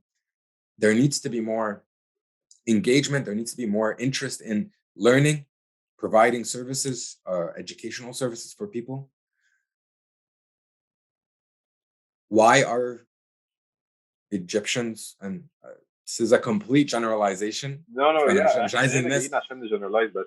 مش عايز الناس تاخد ان انا I'm saying this about all Egyptians. بس there is a trend to vote conservative, and it aligns with certain values, right? And the values that you carry with you about the government protecting the people, about a strong leader that opposes the things that you oppose, right. A good religious person who has a good family who will defend your rights as Canadians, like that rhetoric that you grew up يعني اتعودت عليه في مصر. الفرعون اللي هي you know, keep you ياكلك عيش ويعمل لك. There is that sense, right? There is that familiarity. وعندك كمان the values that they carry over. So like, do you support homosexuality? Do you support the rights of women to get abortions? Do you support the alternative lifestyles? Do you support cannabis? Your tax dollars going to war to help the poor and to take in refugees, right? Yeah. And that's a big thing, and that's something that I never understand. I get it, I understand it on an academic level, I understand it, I comprehend it, but I don't personally ever agree with it. As an immigrant group, as people who into دخلتوا البلد because of changes to immigration policy that were spearheaded by liberals. Yeah. As an immigrant group, you pull the ladder up behind you. ده اللي بحسه برضه. الكلام على refugees, engaging in the conservative discourse around refugees. الناس دي هتدخل القرف والوساخة والكرايم والمش عارف ايه. طب ايه يا جماعة؟ وده استغربت، كان في واحد كان في زي ثريد طويلة كده على الفيسبوك، كانت عمالة تتخانق على الجروب عشان واحد كان كاتب انه كندا هتاخد مش عارف 20,000 لاجئ من افغانستان، هيجيبوا لنا فاهم ارهابيين ومش عارف ايه. يا ريس طب ما انت ممكن الناس تقول عليك كده برضه، انت مجنون ولا ايه؟ لا وبيقولوا على فكره بيقولوا كده. فانت بتدافع عن ايه بالظبط؟ انا مش فاهم. بس I think انت ممكن حتى قابلت ده في الستوري بتاعتك، في تندنسيز اكتر للإيميجرانت جروبس عموما. يعني عارف كوبا والكوبنز ميامي، الدياسبورا ميامي، وفي تندنسيز ان ده يحصل تقريبا، ما اعرفش ليه تحديدا، بس يعني مش عارف هي حاجه. يعني اقول لك حاجه، Egyptians are not unique by any means طبعا. يعني انت عندك the Greek community in Canada largely conservative voters, themselves immigrants, themselves people who were discriminated against at a time in Canadian history. There is, okay, I'm going to get a little academic in a شوية, لا بس براحتك خالص. there is a tendency for new immigrant groups to try to prove that they belong, that they exist within Canadian whiteness, right? That they are a part of the society. So you have, for instance, the Greeks coming into the country, and in order to assimilate into Canadian whiteness and be considered white in Canada and be considered a part of the dominant majority, aligning themselves with, certain elements in Canadian society and in everyday discourse, proving that they belong. Egyptians, you see that with some elements of Egyptian immigrants, that you are trying to prove that you are white in Canada, right? That you belong, especially when it comes to the Copts. The trajectory to enter into mainstream discourses in Canada was to go through the church, right? Was to go through a narrative of Christian unity. We are all Christians. We are all follow a similar faith, and the Coptic Orthodox Church of Egypt brings with it a heritage, a history, and a civilization that we are telling you our stories, and we are contributing to Canadian society. At the same time as from the Canadian side, it was very racist, actually very Oriental, is that here comes this exotic church, a bunch of heretics that were persecuted by Muslims for centuries and managed to survive. And so we are the wonderful Canadians who are bringing them into the light and allowing them to flourish and build their churches. So that it goes both ways, right? There is, how do you become accepted in Canadian society? What narrative, what discourse is going to allow you to integrate and to flourish within this new culture? And Canadian society, for most of its history, although lately there is a belief that Canada is a secular society, it's not. It's very Christian in its makeup. It's very Christian in its core identity, right? Is it? You don't think so? Much? No, I don't know actually, because أنا جيت هنا فاكر إنه هي كده. بس again أنا ما أعرفش غير فانكوفر، فما أعرفش الدنيا بره فانكوفر عاملة إزاي. وفانكوفر is very يعني progressive، أو عاملة نفسها progressive على الأقل. فبحس إنه إيه ده يا جماعة، فين الكريستيان ايدنتي اللي أنا كنت فاكرها اللي هي هتكون عاملة زي أمريكا كده شوية. بس أنت قول لي، أنت أكيد عندك الدنيا مختلفة تماما عن طب progressive إزاي؟ احكي لي. فانكوفر. يا دين أمي، ده كل الناس بتحس إن هي عايشة في جو إنه مين هيبقى بروجريسيف أكتر من التاني، مين هيبقى بيعيش لايف ستايل مختلف، بالذات عشان فانكوفر الجو هنا. أنت جيت هنا قبل كده صح؟ أنا جيت لا، I've never been to Vancouver. أوكي. Unfortunately. في أماكن هنا بعيدا بره عن فانكوفر نفسها، بس دي سي الجو فيها رائع، الجو فيها جميل. بتمطر أكيد زي فانكوفر، بس اللي هو إيه، تبقى قاعد على الكوست أكتر وحوالين الطبيعة. greenery everywhere which is great. بس بحس الناس اللي قابلتها اكتر من من الناحيه دي بيبقوا في تفكير ناحيه an environment of climate change, which is great, but it's more of a capitalistic green movement where كل حاجه بتركز اكتر على الطبيعه، ومش مهم اي حاجه غير الطبيعه، من غير ما حد مثلا يفكر في السوشيال اسبكت بتاع الحاجات دي. الكلايمت بيتغير ودي اهم حاجه عندنا في الكون، واحنا مش مهتمين باي حاجه ثانيه، لازم ننقذ البلانيت. يا جماعه هتنقذوا البلانيت، بس في فاكتس كتير لازم نفكر فيها كلنا مع بعض. اكيد انا مش ضد الكلايمت، مش ضد الكلايمت تشينج اكتيفيزم، بس في ناس كده في عنطزه في طريقه التفكير ناحيه كل حاجه بجد، من ناحيه انه احنا عايزين نبان اكتر ناس داعمين لاي نوع من انواع الحريه، اكتر ناس داعمين لاي نوع من انواع الافكار الجديده which they do. بس في زقه كده ناحيتها، في اللي هو لا لازم ابين نفسي اكتر كده، اللي هو عايزك قشطه حتى لو انت مش كده، قول عادي يعني، وتعامل مع الموضوع عادي ونختلف ونتفقش مع بعض، ما فيش مشكله. بس اللي هو مش عايز كل الناس تبقى دايما حاسه انه لازم ابين ان انا موافق على كل حاجه وعاجبني جدا الاتجاه البروجريسيف العام بتاع المدينه. حتى لو انا مش متفق معاه، ولازم اخد بالي من الكلام اللي بقوله قدام الاميجرانتس، باخد بالي من الكلام اللي بقوله قدام كذا وكذا وكذا. وانا متفاهم ده طبعا لحد مش لحد ماينورتي هنا اصلا، زي مثلا مصري كندي كبير. انا بالنسبه لي كمصري بس انا بالعكس، انا انترستد اعرف كل حاجه، حتى لو ده حد هيقول حاجه غلط، حد هيقول حاجه بشكل مش كويس، مش عارف ايه. I'm just interested انها مش هتاثر فيا بنفس الطريقه اللي ممكن تاثر في واحد كندي. فمش عارف اوصفها ازاي تحديدا، بس في فيكنس كده في ازاي نبروجكت نفسنا دايما طول الوقت، ازاي نبروجكت ان فانكوفر احسن من بقيه كل الاماكن في كندا، لان احنا ما عندناش الناس المسيحيين الكونسرفتيف اللي عندهم افكار رجعيه جدا. لا، احنا هنا كمان بنتكلم في اونتاريو اكتر، في الاماكن اللي هي السمول فيليجز اللي حوالينا. احنا هنا ما فيش، احنا هنا بنحب الطبيعه وبنحب الحياه ومش عارف ايه، فاهم قصدي؟ ونلعب يوجا، وبناخد سموذي الصبح لما بنصحى وكده، فاهم؟ عارف الجو ده؟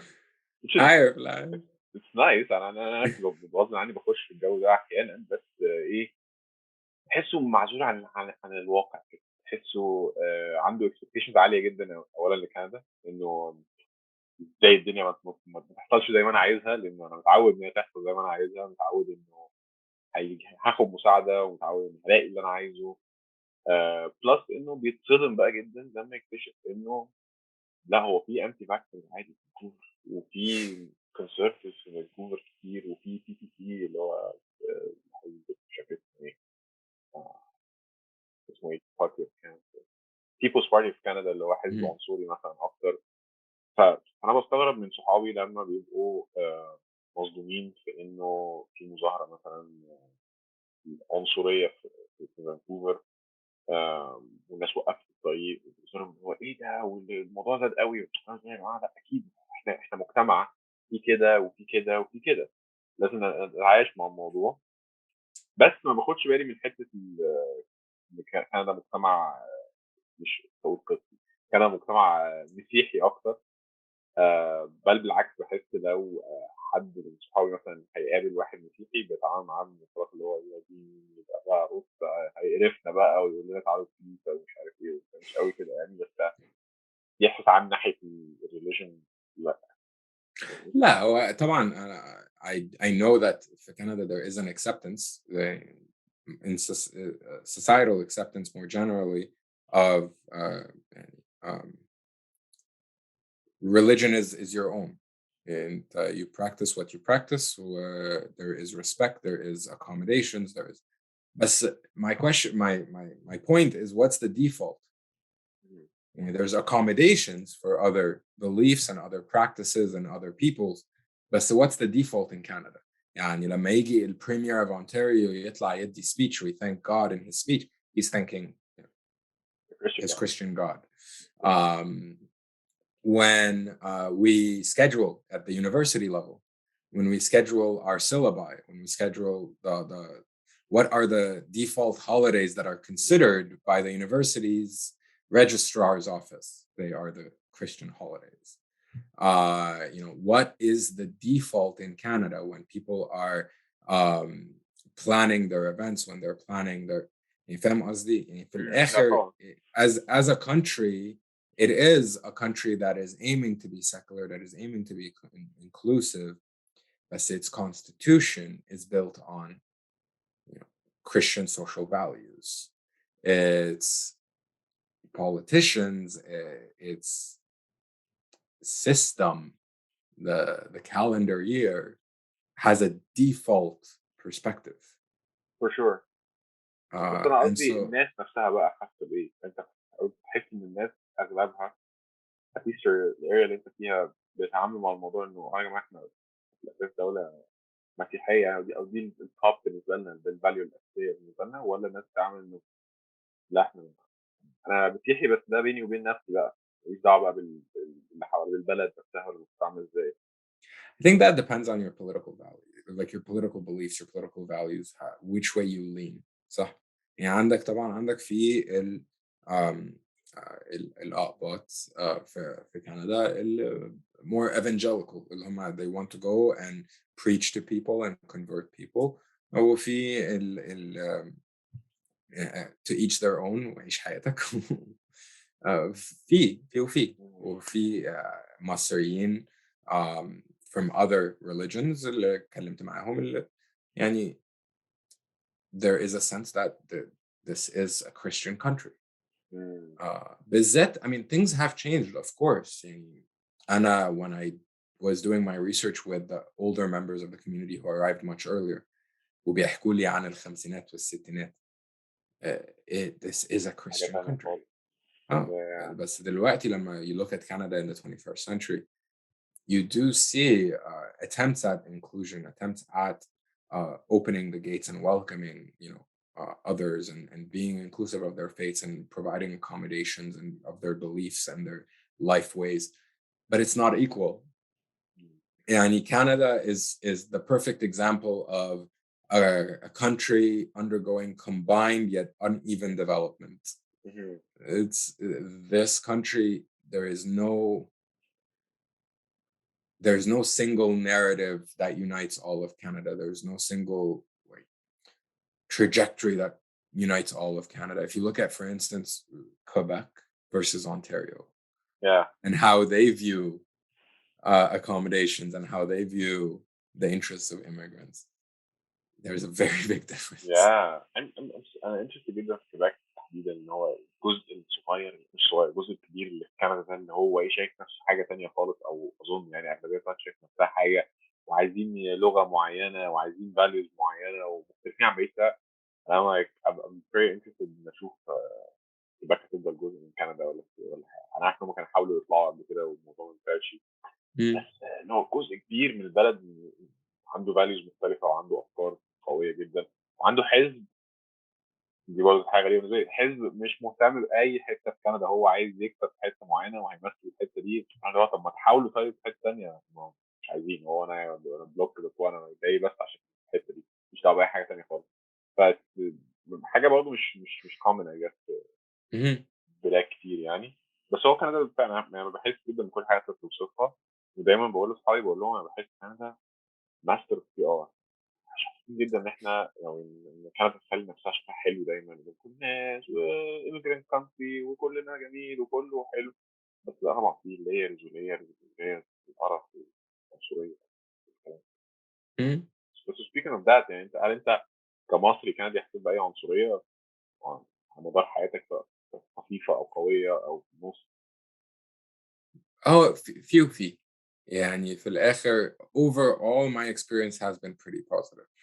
But there are certain things that I have to my advantage. صح يعني أولاً I have a privilege of being from a middle class family.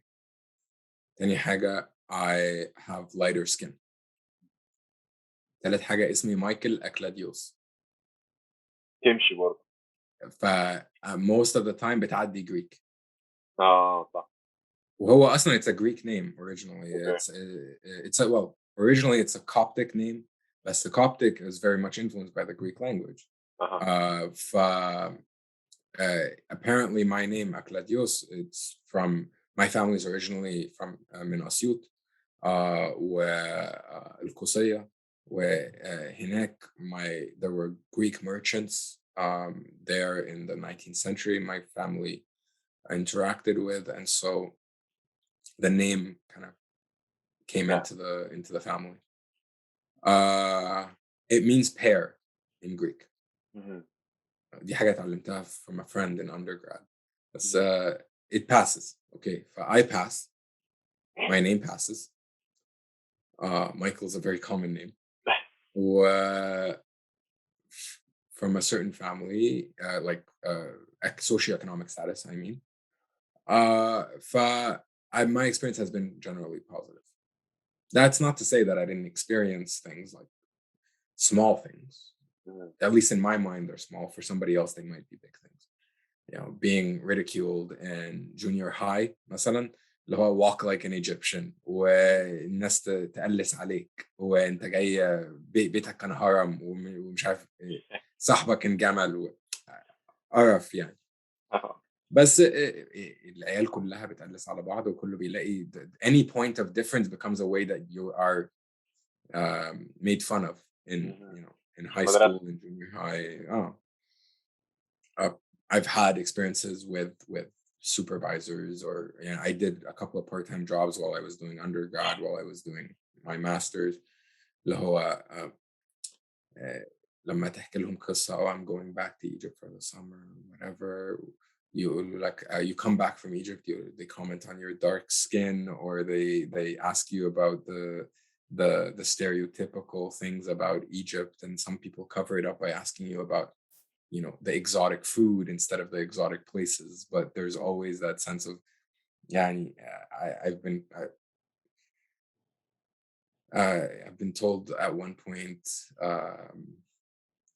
you're too pale to be Egyptian. Pale? Yeah, too pale to be Egyptian. I've you get these sorts of small things, but me personally, I haven't experienced anything big. But I do know people who have. Sure. Right? And all of that comes down to your socioeconomic position, your skin color or skin tone, your name, how different it is, and also how you dress, and if you how you visibly express your religious identity or your national identity or what have you. I've heard stories from people who have had very different experience than my own. بس أنا عامةً I have not to a great extent. Yeah. And أظن كويس إنه يعني نوعا ما في مش توعية، بس في أكتر consequences، أو في ناس ممكن تتكلم وتقول إنه يا جماعة ده ما ينفعش، وده أو ما أعرفش، يمكن برضه في فانكوفر بس الناس أكتر بتبقى اللي هو لو حد قال حاجة لا الناس ممكن تقول له بلاش تقول كده، أو ده مش ما يصحش تقول كده، أو فاهم اللي هو نوعا ما يعني لو ممكن تلاقي ناس تقف في صفك شوية. أظن عن زمان where like ممكن يكون كان موضوع common أكتر. أنا personally برضه ما جربتش حاجات، بس أسمع طبعا الناس جربت مواقف عنصرية. يمكن ما سمعتش عن حاجة رهيبة خطيرة يعني، بس الحاجات اللي هي صغيرة زي دي مايكرو اجريشن كده، حاجات هزار واحد بيبقى فاكر دمه خفيف وهو مش خفيف. بس on that يعني كان في حاجة interesting حصلت مرة. كنا قاعدين في قاعدة كده ونتعرف على حد لأول مرة، ولما عرف إن أنا من مصر فاهم اللي هو إيه ده مصري بتعمل إيه وإيه اللي بيحصل هناك والدنيا عاملة إيه، وبيسأل حاجات عادية وبيتكلم عادي يعني. وبعد كده في نفس القعدة بقى خلاص الناس أماكننا اتغيرت، وبقى كل واحد قاعد في حتة وبس كلنا بنتكلم مع بعض. فجت سيرة القطط، فهو قال حد كان بيتكلم عن القطط، فهو بص لي قال لي طبعا انت ما بتموتش القطط. انا ما فهمتش اصلا هو انا اشمعنى انا. قلت له مثلا هو انا امي مثلا عندها 4 قطط، قلت يمكن انا وانا قلت حاجه علاقه بالقطط. قاعدين فين؟ عشان مصر. انا بالنسبه لي اصلا اللي هو فاهم مش حاجه في دماغي تماما، وما اعتبرتهاش اي حاجه. يعني انا لغايه دلوقتي مش بعتبر ان دي حاجه يعني ازاي يقول لي حاجه زي كده، لا عادي يعني. بس بقول لاصحابي، بقول لهم اصحابي الكنديين على اساس ان هي حاجه تضحك يعني، ايه ده ازاي بتاع الواد ده ازاي يقول كده. انا قلت لهم انا كواحد مهاجر مصري مش مصري كندي مش شايف يعني، ما اتضايقتش اصلا فاهم. قالوا لي لا هو المفروض ياخد باله، والحاجات دي مش صح مش صح. فكانت نقطه انترستنج كده، ان انا حسيت له هو انا المفروض اتضايق، أنا مش متضايق. انا مش شايف ان في اي حاجه تضايق، عادي. انا شايف ان هو جاهل اصلا، وحتى بيقولها يمكن هو فاكر ان ده بيقولها يعني حاجه تضحك، بس انا ولا شفتها تضحك ولا ما تضحكش. انا مش فاهم اصلا ايه علاقه انا كمصري كمودرن ايجيبشن بالقطط، مش بتاعتي فاهم. والانترستنج انه كنت يعني من فتره قريبه قابلت واحده هي صينيه اصلا ايميجرانت تشاينيز immigrant، وسالتني نفس السؤال، قالت لي هو المصريين بيحبوا القطط ليه؟ ما بحبش قطط عادي يعني فاهم اللي هو. بس الولد اللي سالني اول واحد او اللي قال النكته دي المفروض يعني هو وايت كنديان، وهي صينيه مهاجره، وهما الاثنين ما عندهمش اي انفورميشن عني او من المكان اللي انا جاي فيه. بس بكل امانه ولا ده ضايقني ولا ده ضايقني، انا خدت الموضوعين باللي هو هبل وهزار. بس it was very interesting انه صحابي قالوا لي ان هو الواد ده متخلف عقليا ازاي وحاجه زي كده، وانا كان بالنسبه لي انه مش فاهم اصلا ايه المشكله قوي في الموضوع. بس انا فاهم انه لو انت متربي هنا، و زي ما انت بتقول كبرت وانت في المدرسه الناس كانت بتهزر في حاجات زي دي، ممكن الموضوع يضايقك على قد ما ان هو ما يضايقنيش انا بالنسبه لي ان هو ايه الهبل ده يعني، ماليش اصلا علاقه بالكلام ده، فاهم؟ لا وانا الحاجات دي مش بتضايقني بصراحه. يعني هو انا فاهم ان برضه there are certain stereotypes عن المصريين، والناس have their own certain small frame of reference، فاهم؟ Yeah. ف sometimes بتبقى very innocent and you want to learn more، انت مش فاهم. Yeah. بس في ناس بقى بيسوقوا فيها، عارف اللي هو يعني. طب انا حكيت لك قبل كده على فكره. لو متعشر كل شويه تجيب نفس الموضوع تاني اللي هي نكته سخيفه بس بقى هيكمل فيها. وان انتم مثلا علاقتكم بعض ما تسمحش بقى ان هو يقعد كل شويه يقول نفس الكلام، يعني احنا مش صحاب قوي كده بالظبط. لدرجه ان احنا هنهزر بقى في الحاجات دي يعني. لا متفاهم ده تماما، وحتى بحكي لاصحابي قبل كده على فيلم علاء الدين العدل، انه قد ايه انا علاقتي بالفيلم اتغيرت بعد ما جيت هنا. ان هو زمان واحنا صغيرين فعلا ان هو قشطه يعني، فيلم كرتون اهبل عادي، وابص عاملين ناس كده في الصحراء وحواجبهم كبيره جدا، مين الناس دول؟ مش تبعنا اصلا. لكن لما جيت هنا لما اجي ابص على الموضوع من ناحيه واحد مصري عايش هنا، الناس ممكن مش هتفكر ان انت الادم يعني، بس هيتعاملوا مع الموضوع ان هي دي مثلا دول العرب ودي مصر ودي البلاد العربيه وبتاع. تحس هو الفيلم ده خرا، انا مش عايز الفيلم ده لسه بيعملوه دلوقتي ليه؟ انا مش عاجبني الفكره دي، مش ضدها يعني، بس اللي هو حسيت باحساس مختلف ناحيتها عن وانا صغير لما كنت بتفرج على الادم كرتون وبتاع. اللي هو لطيف قوي والله، بيجري بيلف حوالين العالم بالكاربت ومش عارف ايه، وبيتجوز واحده اسمها ياسمين، فاهم قصدي؟ فايتس لايك ريلي انترستنج، اللي هو دي الحياه فعلا الدنيا بتختلف بتتغير حسب اللي انت فين والمجتمع اللي هيبقى عامل ازاي، وقد ايه ده هياثر عليك انت في الحياه الصغيره قوي دي. بس it's a question of representation. يعني انت how are you portrayed, how are people seeing you day to day, and yeah. ده كل ده يعني it affects you كمان in your everyday life. يعني اقول لك حاجه، عارف فيلم ألادين ده the original I believe 1992 release of the animated film. It had a very different intro song. عن دلوقتي يعني. لا it was changed. يعني the original cinematic release, it had it is a savage place where they'll cut off your nose something. And then they changed it because the Arab American it was the U.S. and Arab American Anti-Discrimination Organization, something like that. I can't remember the exact name off the top of my head. Petitioned and sued Disney and needed certain changes to be put into place. There was a lot they needed to change, right? Like even Jasmine, when she took the apple and the guy wanted to cut off her hand, like there are certain instances, the stereotypical merchant at the beginning trying to sell you the lamp, so things like that were being asked to be changed, but they weren't. But that line in the intro was changed. Okay. And it was changed so then it was different for the VHS release, for like the home video release. But you can still find it actually if you're interested. You can Google it, the original intro of Aladdin. You can find it on YouTube. So things like that, right? Like it matters. How are you being portrayed? How are people consuming this knowledge about you? يعني عندك أنا أول مرة اتفرجت على فيلم ألادين أنا كان عندي مش عارف I was probably 10 years old. Yeah. حاجة كده. طيب أنا how does that make me feel? But more importantly, if you have millions of 10-year-olds, 8-year-olds across the world, ده الامبريشن اللي هم they build over time عن مين العرب أو مين الناس اللي بتيجي من this region of the world, you're brainwashing a whole generation in a sense.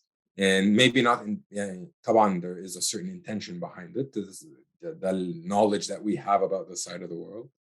This is the knowledge we produce. This is the knowledge that we propagate. This is the knowledge that we will continue to see reiterated and reproduced أنا طبعا if you can't tell already بحب قوي إدوارد سعيد وبحب قوي his theories around I Orientalism. can tell. بس that matters. It does. يعني القصة اللي أنت حكيتها لي actually عن لما كنت في الصين. كنا فين؟ لما كنت في الصين أنت وأصحابك. اه. And how you became more of a dynamic group and more closer together, doing things together وكده. There's a sense طبعا أنت you're in a new environment with people that you know, that you stick together and you help each other adapt to this new environment and explore together. You're acting as a unit. You feel a sense of alienation. You feel a sense of you don't belong here, but you're trying to figure it out together. Yeah. فأنت عندك, it's very similar when you arrive as a new immigrant, you're looking for places to belong. أنت بتروح الكنيسة أو الجامع أو المسجد, you're trying to figure out where do I belong. بتروح recreational centers أو تروح تقابل واحد مصري اتعرفت عليه, يعني حد كتب لك جواب تروح تديهوله عشان تقابله عشان يعينك أو يساعدك أو whatever أما توصل. ودي حاجة بتحصل كتير. ويعني مثلا famously أول أسيس قبطي جاء المهجر أبونا مرقس هو كان أول أسيس لأمريكا وكندا. فكانوا بيأجروا كنايس في كل سيتي عشان يتجمعوا يصلوا وكده. فكنيسة قعدوا فيها كام سنة في تورونتو, في داون تاون تورونتو.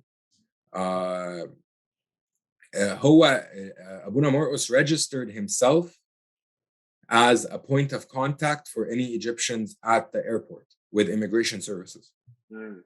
فكانوا بيجوا مصريين, it didn't matter هم عارفين مين أو their background إيه, أو بيجوا مصريين كانوا بيستنوا على the steps of that church on Sunday عشان يقابلوا ناس يعرفوهم أو يلاقوا حد ممكن يعرفوه. وفي قصص كتير قوي اتحكت لي عن, يعني مثلا واحد صحاب من عين شمس قابلوا بعض على the steps of that church وساعدوا. ويعني عيلة قبطية في الكنيسة دي تلاقي عيلة جاية من مصر جديد في السبعينات ياخدوهم يقعدوا معاهم في البيت أسبوع whatever لغاية ما يfigure out إيه اللايف وهيعملوا إيه وكده. ف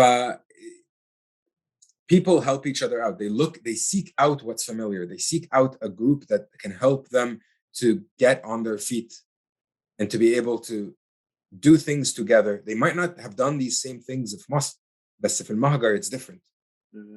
Because you feel that sense of alienation. You feel that sense that you need to look for what's familiar to feel settled, to feel that you can walk on your feet again. ففي that sense. Now, when you look at the way that the outside society is talking about you, terrorist كذا, attacks في فلسطين, في اليمن, في الأردن, bombings في مصر, hyperbole بقى around all of these things, the representations in Canadian society, the only Egyptian actor being the terrorist, right? The only Egyptian actor being the shady dude that gets used by the CIA when they're in Iraq performing a secret mission. We're more than that, على فكرة. And then it starts to bother people, and associations form, and they push back against these images because I don't want my child, when they go to school, to be called, Ahmed the terrorist. Yeah, it's something that you push back against because you want to feel like you're a part of the society. You want to feel like you can provide the safety and security for your children. And that's part of the reason that you immigrated in the first place, right? Like, how many stories have you heard in العيلة دي هجرت عشان عايزين a better education for their kids? طيب اوكي يعني انت you want to provide more for your kids, you want them to have a better education, to grow up and to have better job opportunities. يعني ما يقعدوش من غير شغل سنين مش لاقيين اي لقمة عيش، مش عارفين يتجوزوا، مش عارفين يعملوا. خلاص اوكي you bring them here. طب جبتهم هنا دلوقتي they're being ridiculed in school. The present images of who they are, of where they come from, are these two-dimensional stereotypical images of the bearded the bearded Arab in a jalabiyya excavating at the bottom of a pyramid, helping the white archaeologist with his glasses and like broken Arabic who's smarter than him and producing the knowledge. Absolutely. 100%, man. Yeah, I so agree, and like it's a very good insight ان انا او يعني مش good insight بس يعني حاجه انا ما اقدرش افهمها، او احنا او كمصري مش مصري كندي ما بنفكرش في الحاجات دي. انا شايف بقول لك فعلا انترستنج قد ايه. انا واحد وانس جيت هنا كل الحاجات دي اتغيرت بالنسبه لي، او بقيت اركز فيها اكتر، وبقيت عايز اعرف اكتر عامله ازاي وتاثير الحاجات دي على الناس ايه. وبعرف كده من صحابي العرب الكنديين اللي هم بيقولوا لي حاجات قريبه من اللي انت بتقوله ده، وقد ايه ده مهم بالنسبه لهم، وان هو لازم يبقى فعلا مهم، ده الديفينيشن بتاعك انت وبتاع all your people. في يوتيوب فيديو كده ممكن تشوفه، او معاك ممكن شفته، اسمه Planet of the Arabs. No. You should watch it. هو زي 10 دقايق كده تقريبا، جمع كل اللقطات اللي مثلا مش عارف من امتى بقى، من السبعينات مثلا لغايه اوائل الالفينات، للقطات اللي العرب طالعين فيها في افلام كارهابيين بقى، او كناس مش كويسه، او مش عارف ايه. من الحاجات حتى اللي هو فيلم باك تو ذا فيوتشر، فاكره؟ طبعا كان في حته مطلعين فيها الليبيين على اساس ان هم سارقين منهم يورانيوم ومش عارف ايه. انا نسيت تماما الحته دي، بس شوفها it's very funny with like such a different، يعني funny but sad at the same time، بس يعني such a different time، وحاجات كانت بتعدي بشكل غريب ان هي ممكن تعدي. كويس ان هي دلوقتي مش سهل ان حاجه زي كده تعدي يعني. anyway انا مش عايز اطول عليك اكتر من كده، لان انا حاسس ان انا خدت من وقتك كتير. بس قبل لا ما خلاص انا اللي ما بسكتش. لا مش عايز تسكت عادي، اتكلم براحتك خالص، احنا جايين عشان نتكلم، ما هو احنا عاملين بودكاست عشان نتكلم. بس قبل ما نقفل يعني، عايز اعرف بس اكتر، او انت قول لي ايه هي ايجيبت مايجريشن بالنسبه لك، وعايز توصل منها لايه عموما يعني. انا بيرسونال ليفل مبسوط جدا بالمشروع ده، واي يعني تراي ما خلصتش الحاجات اللي عليه كلها، بس عارف انت فاتح تابز مختلفه عن الحاجات اللي هي حسيت ان هي انترستنج وعايز اقرا عنها اكتر. بس حابب اعرف انت بقى كشخص اللي عملت ايجيبت مايجريشن ده، ايه هو اصلا ايجيبت مايجريشن، عايز توصل ليه؟ Egypt migrations, بص أقول لك حاجة, it's not complicated. All it is a way to gather the community, preserve its history, educate the future generations and the outside society about who Egypt and its migrants are. And أولاً أنا لما بدأت الدكتوراه ما كنتش لاقي أي معلومات تساعدني إن أنا أكتب البحث بتاعي. أنا دخلت رحت archives هنا في كندا وفي أمريكا، ورحت ببص في النيوزبيبرز historical newspapers، بدور على معلومات عن الأقباط والمصريين عامة المهاجرين، ومش قادر أوصل لحاجة قوي، ومش لاقي الناس أقدر أقعد أتكلم معاهم في my struggles وكده يعني. فبدأت حاجة اسمها in 2016 ال Coptic Canadian History Project. وال Coptic Canadian History Project كان a way for me to begin to bring together people اللي working on similar subjects. و a way for me إن أنا ال documents شوية اللي بدأت ألمهم من عيلة في مصر، من عيلة في كندا، من عيلة في أمريكا، إن أنا أقدر ألاقي طريقة إن أنا أجمع المعلومات دي و record it و preserve it somewhere عشان أسهل اللي هيجي بعد. يعني أنا تعبت ودورت وقعدت 2 بسافر ما بين مصر وكندا وأمريكا بدور على أوراق ومستندات ولترز وريكوردينجز أي حاجة. وفيديوز اللي هيجي. لميت حوالي 200 جيجا بايتس of data. واو. وأنا I felt like I was just an excavator at some point. يعني sometimes I didn't even need this stuff بس أخدتها. أخدت يعني صور، يعني ما أخدتش الأوريجينالز بس أخدت صور. و sometimes أخدت الأوريجينالز. وبدأت أحط الحاجات دي في الأركايف وعملت conference جمعت researchers working on Egypt and its Copts وكده. We met, we had a great time together for a day. We went out for dinner, we talked, and I found that people were very interested and very supportive of this. They were عايزين a way to talk to each other, to work together, to increase scholarship on this subject matter.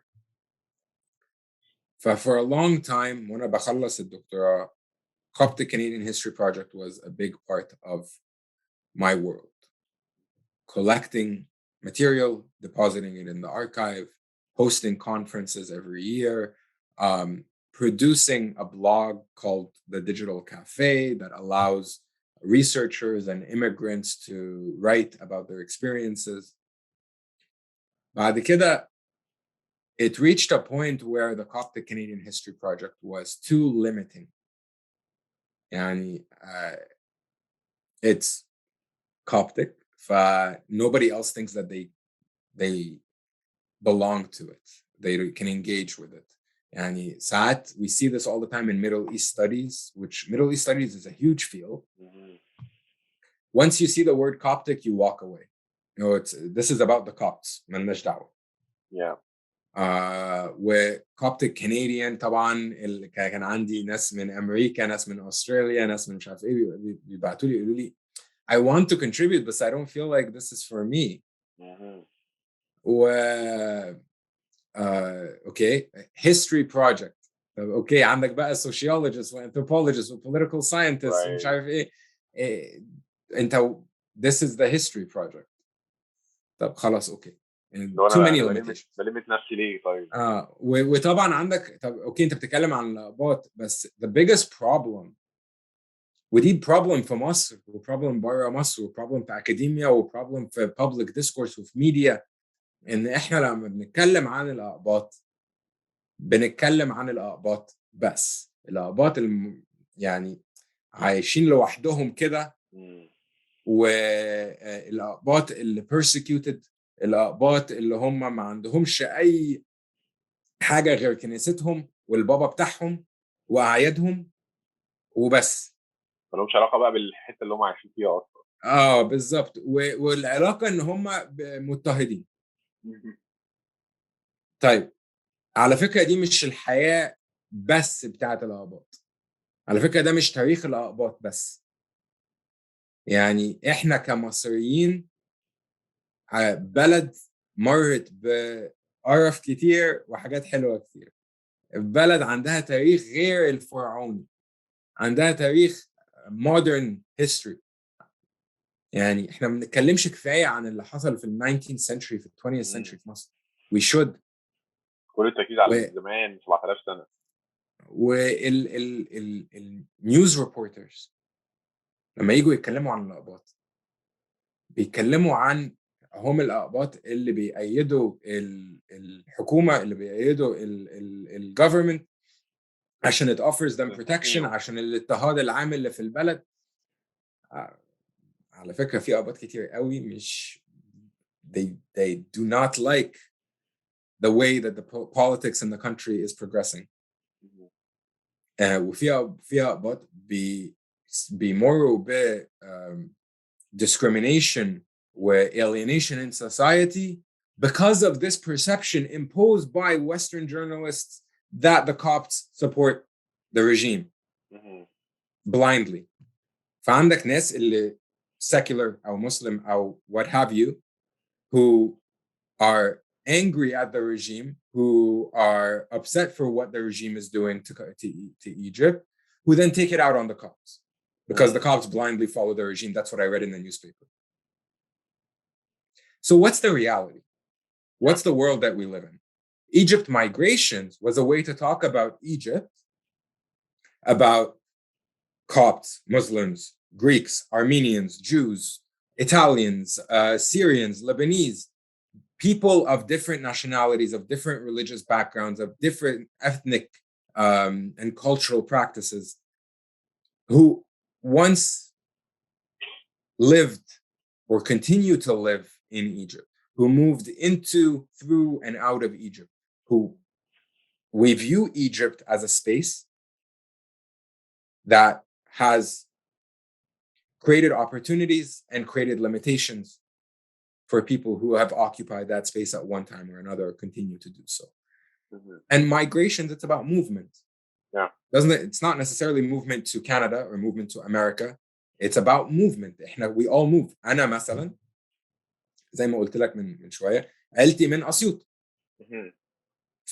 Okay, هم كانوا في أسيوط, where they interacted with Greek merchants there who themselves were migrants. And then my grandfather and his brother moved to Alexandria in the 1920s. So that was a migration from Upper Egypt to Alexandria. Alexandria was changing so much in the 1920s and 1930s because of migration Mhm. into the country. And then my father and my mother chose to take their kids and to migrate out of Egypt. Our life is all about migration. We are always migrating. Yeah. Sometimes we're labor migrants. Like أنا مثلا, I have a job currently in Toronto, great. But if I get a job in Vancouver, inshallah, I'll end up in Vancouver. Yeah. And I've migrated. And so we're always moving and we're always adapting, and our identities are always shifting. And Egypt migrations is a way to tell the stories of people, to tell the history, to preserve that history, and to also deal with the present realities, the impact that it has on people. And to hopefully, and this is the big goal for Egypt migrations, to change the way that we talk about Egypt and its populations. Mhm. Yani, when you have these resources, عندك photos, letters, عندك documents, and government records, and anything and everything that has to do with Egyptian migrants and people's lives في مصر أو برا مصر, then you have a place for reporters, for journalists, for government officials writing policy reports. You have a place for people to actually learn more about the reality on the ground. يعني أنا من كام سنة, I think now, or maybe 3 years ago now, I wrote an article for مدى مصر. Mhm. And I wrote it in a weekend. I was so angry. No, what's right? In a weekend, I was so angry because there were these portrayals in American newspapers of a violent attack that happened in Egypt. And the attack itself upset me, but the portrayals in American media upset me. Mhm. These two-dimensional views of who the Copts are and what their position in Egyptian society is. And I needed to respond. Mhm. And I relied on my training. I relied on the material that I had seen, that I myself had dug through and worked with to write that. Mhm. And so what if we make that all publicly available? أي حد ممكن يروح الاركايف أو يلاقي material online أو إنه يكتب أو contest, you challenge the dominant portrayals. Yeah. فأنا that if we're talking about like the ultimate goal of Egypt migrations, it is to train people, which we try to do through our internship and volunteer opportunities, to educate through events or even just face-to-face like we are now, or people who email and just have conversations, to change the narrative, to get people to think critically, to have access to materials, to have access to resources. See, the thing is, I don't think there is such a thing as like the unbiased observer. You know, we talk about historians, we talk about academics almost as if they are this external authority that exists beyond these communities. That's not the reality. And stuff. Yeah. No, that does not exist. Yeah. We all have a reason for doing what we're doing. يعني مثلا أنا بكتب كتاب عن الهجرة. طب أنا مهاجر. عندك البايس ده already كده لازم يتحط. أنا already دخلت في المجال ده عشان عايز أعرف حاجة. عندي سؤال all consuming سؤال that I need answers to. But why do I need answers to it? Yes, intellectually it's stimulating. It's something I want to learn about. But I have a personal investment in it. For Egypt migrations, in a sense, is an extension of that. I have a personal motivation to engage my society, to engage my community, to change the narrative. And Egypt migrations is an extension of that. It's a way to have people interact and engage with their history, with their society, with their experiences, and to debate these things publicly. It is a neutral forum, so we won't say no to somebody who wants to express a different opinion. We have limits. We do not accept inflammatory and racist or culturally insensitive comments and reports and what have you. But at the same time, we're very transparent about that. It's on our website. Like we tell you right on the homepage what we stand for, what our values are.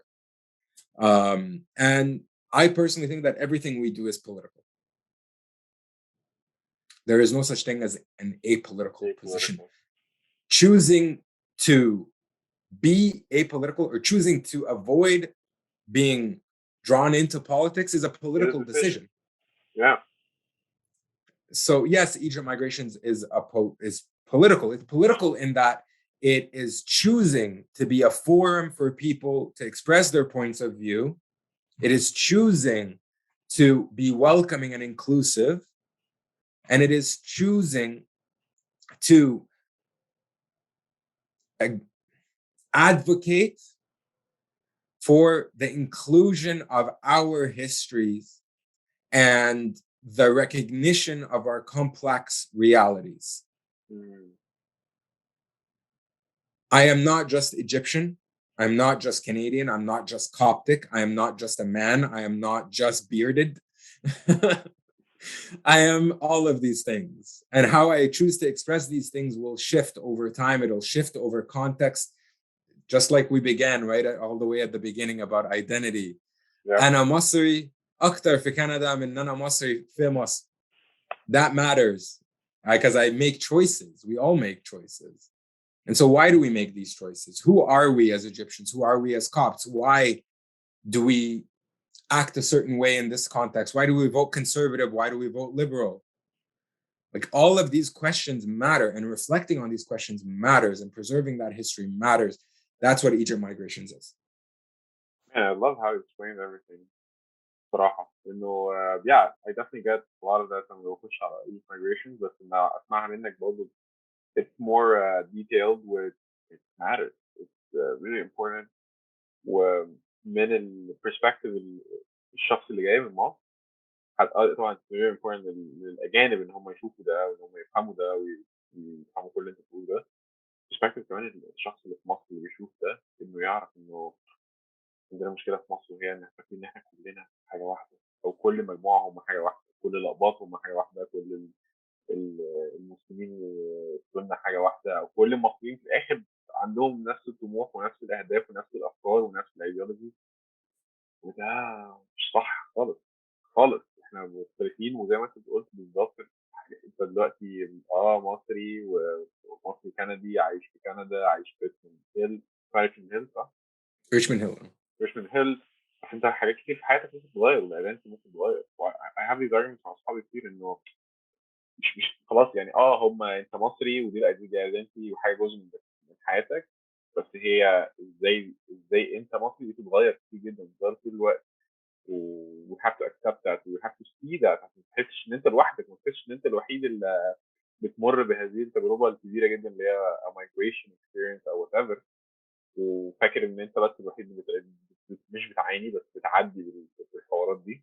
في ناس كتير عايشين بافكار مختلفه وبطرق مختلفه، و I think it's so great ان انتوا بتوروا ده على migration. if it's just gonna add a little bit to the narrative 1% من narrative, I think that's important for a lot of people to see ويتعلموا منه. And Yeah. I do think I do think that there are people who support it and who identify with what the work that we're doing and see its importance and motivate us to keep going.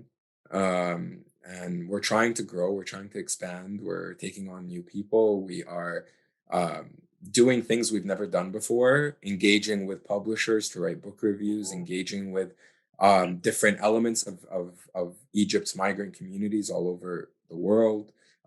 Getting more submissions from Europe, and adding, more and more to our digital space as we go.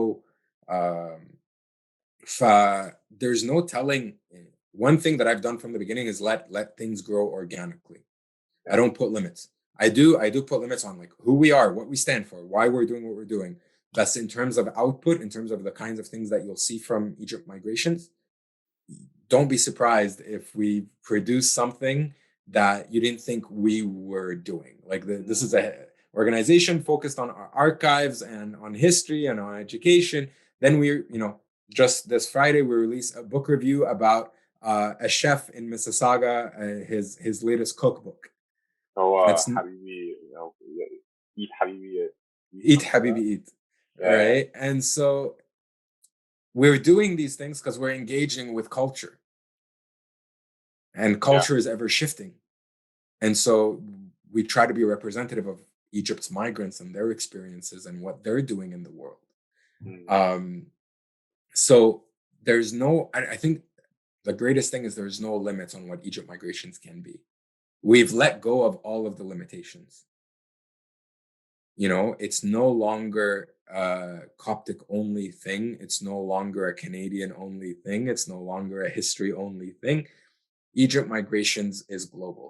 It can resonate with anyone, and it can hopefully speak for anyone and help to promote the views of people who feel silenced, who feel marginalized, who don't feel like they're being heard.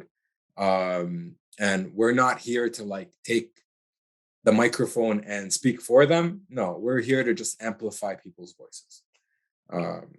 And that's what I'm really like excited about, and I really think that it's new, it's unique in that space. It's doing something that I've never seen before, and so I'm hopeful that it will continue to grow. Man, what a great way to end this. Yeah, thank you so much, Michael. Absolutely, thank you.